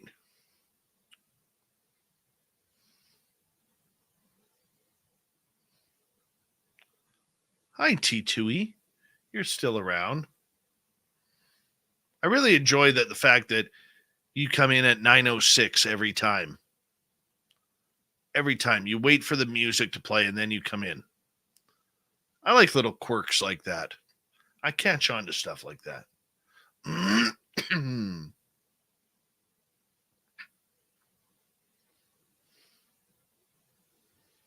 Yeah.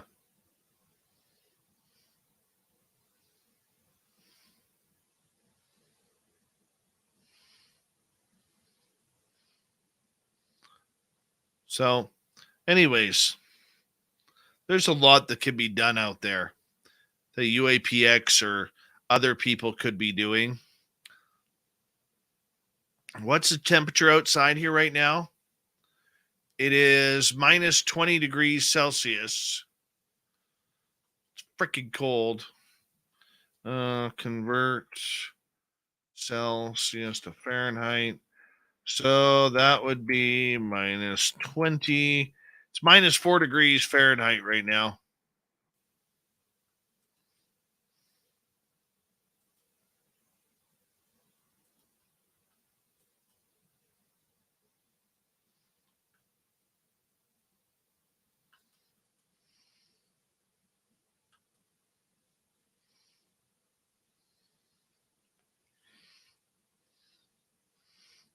Thanks, David Lyle. Tracy Scott, that's great. Can't wait to meet you. I think Stephanie Jackson's coming this year, too.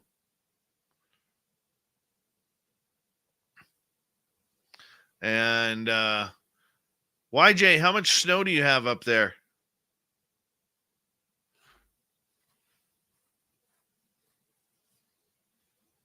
Oh, by the way, I heard a rumor that Mr. Beast is about to become has a potential to become the first YouTube billionaire.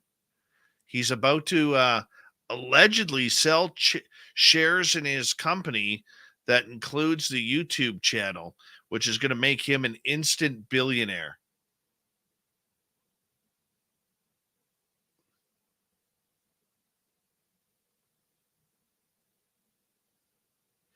It's 29 in Planet Ut.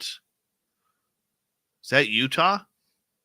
Is that what you're talking about? It's in Utah? Sometimes I have to put them up there so I can read them bigger. My eyes don't work that well. May 19th through 21st, 2023. DD74, 3.3 centimeters on my mountain, or Celsius on my mountain. Mr. Beast has the largest channel on YouTube. It's got 174 million subscribers, something like that.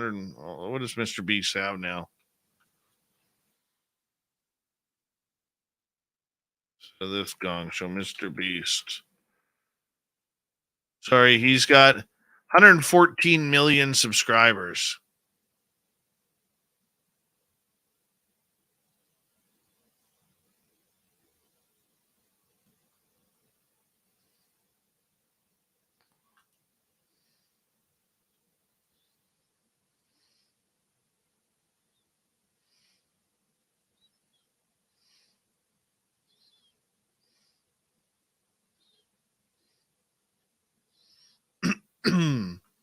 I just want 1 million. That's it. I did see those pictures right right late in the game. Those were weird, man. I will be honest with you, though, Super Duke. To me, it looks like somebody took that photo out of that famous Gugway photo and photoshopped it in there. Now, I'm not saying I'm right or not, but it looks eerily similar to that photo.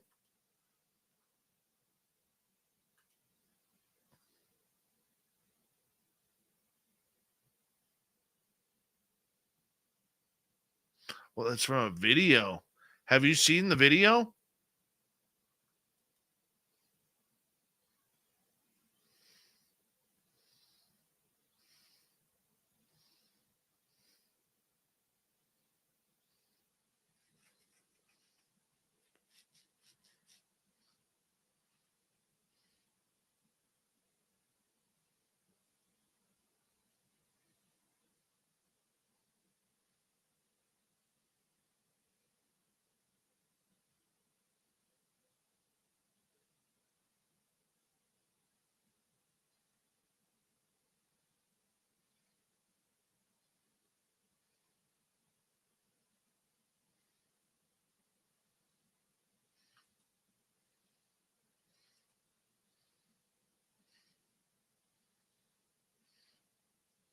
I'll have to go look at that video.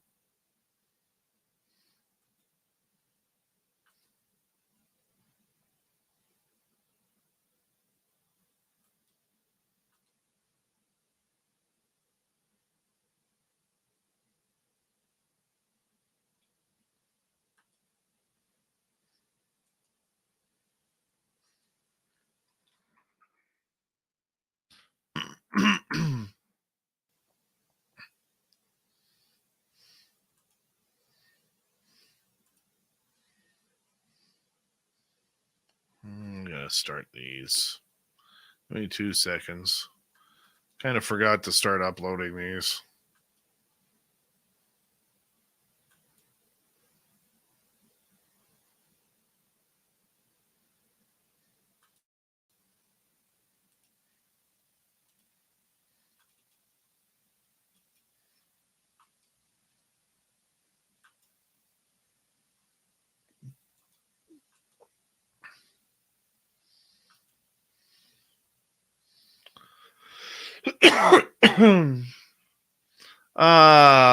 Probably not. GFG.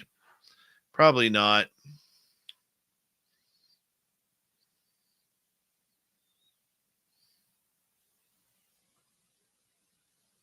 I didn't say anything out of tune anyways.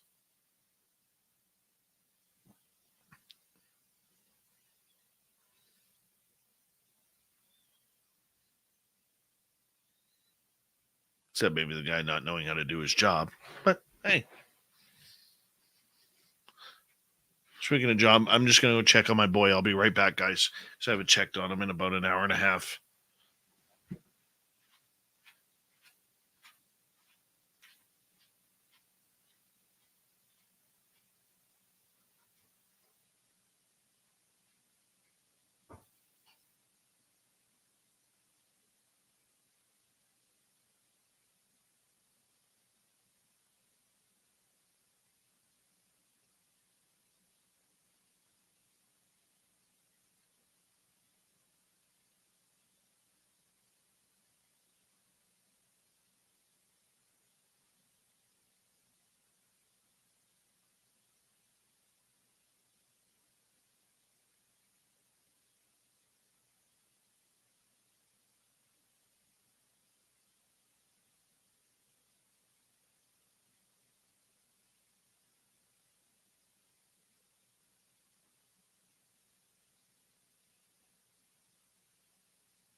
right. Sorry about that. I still asleep, which is nice.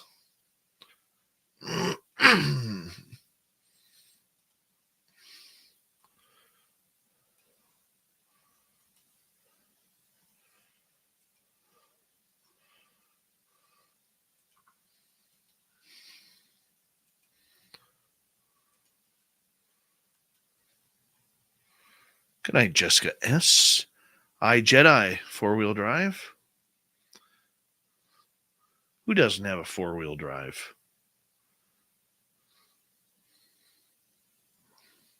Got to have a 4-wheel drive up here.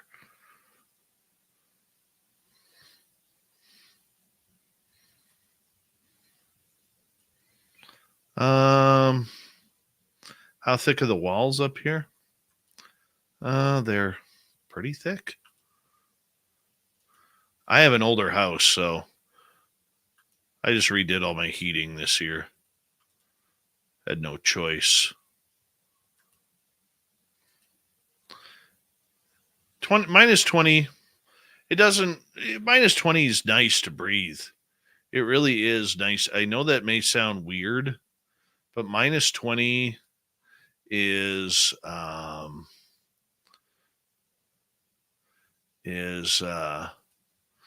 very nice to breathe in. It's like clean, crisp air.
I wouldn't say that, GFGFGFG. I wouldn't say that. They've made a lot of mistakes. Okay. But they're trying, and they have just as much they have just as much right to do what they're doing as we all do, and they deserve an opportunity. It's just when you try and take advantage of people, okay, that's where I got an issue. All right, that's where I have an issue.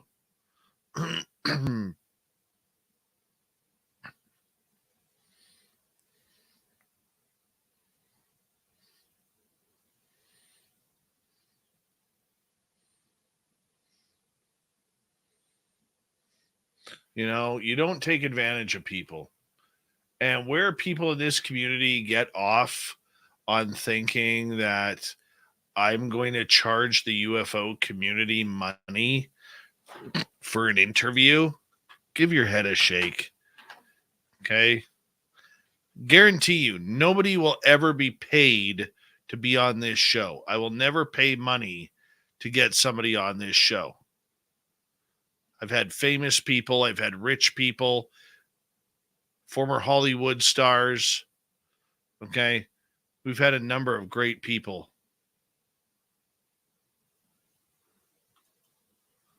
All right?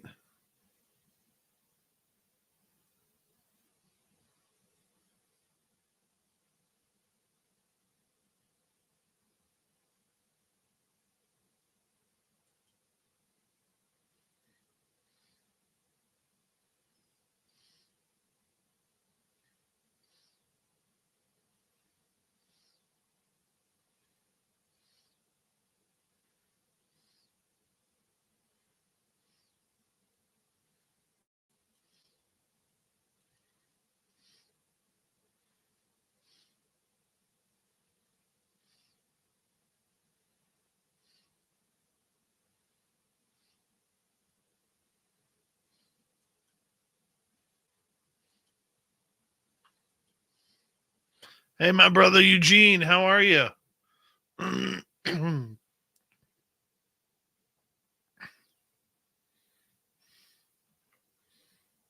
You did not, Duke. Hosted your show for free?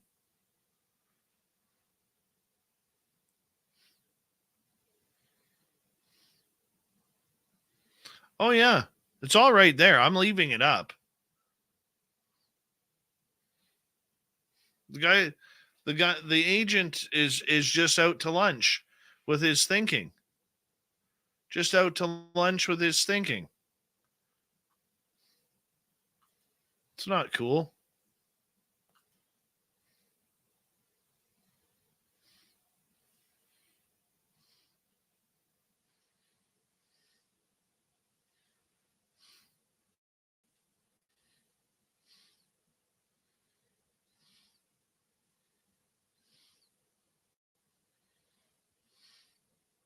I didn't get a chance to listen to Jimmy tonight.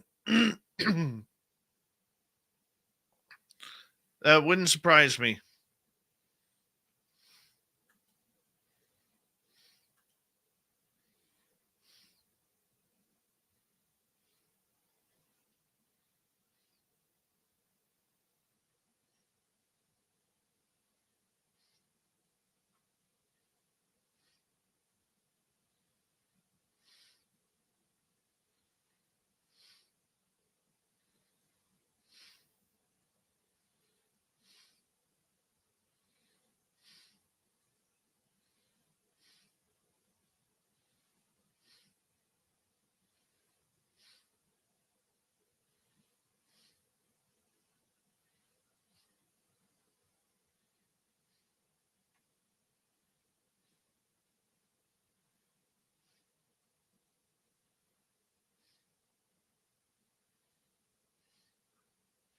Just disappointing. Disappointing. Tomorrow night on the show, Taryn Kerper is going to join us. We're talking all things paranormal as we chase it on down, see what's going on in the paranormal, supernatural, UFO world. She investigates it all. So we're going to learn a little bit about her tomorrow. And, yeah.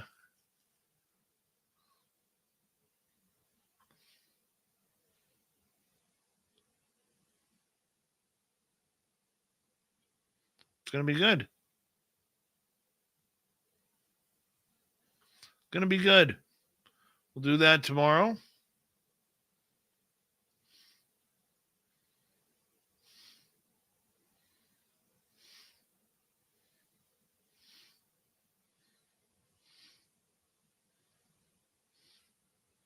My sad Canada's out of the World Cup. Greatest thing that ever happened to us. Let's see. Big thank you tonight to Chili, Judy, Louie ×5, Lala, Doug Shelby, the Doug Shelby, Alphabet, Samantha ×2. Very much appreciate it. We'll see you all tomorrow night, everyone. Have a good one. Gonna be a great show.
Stay healthy, my friend. You too.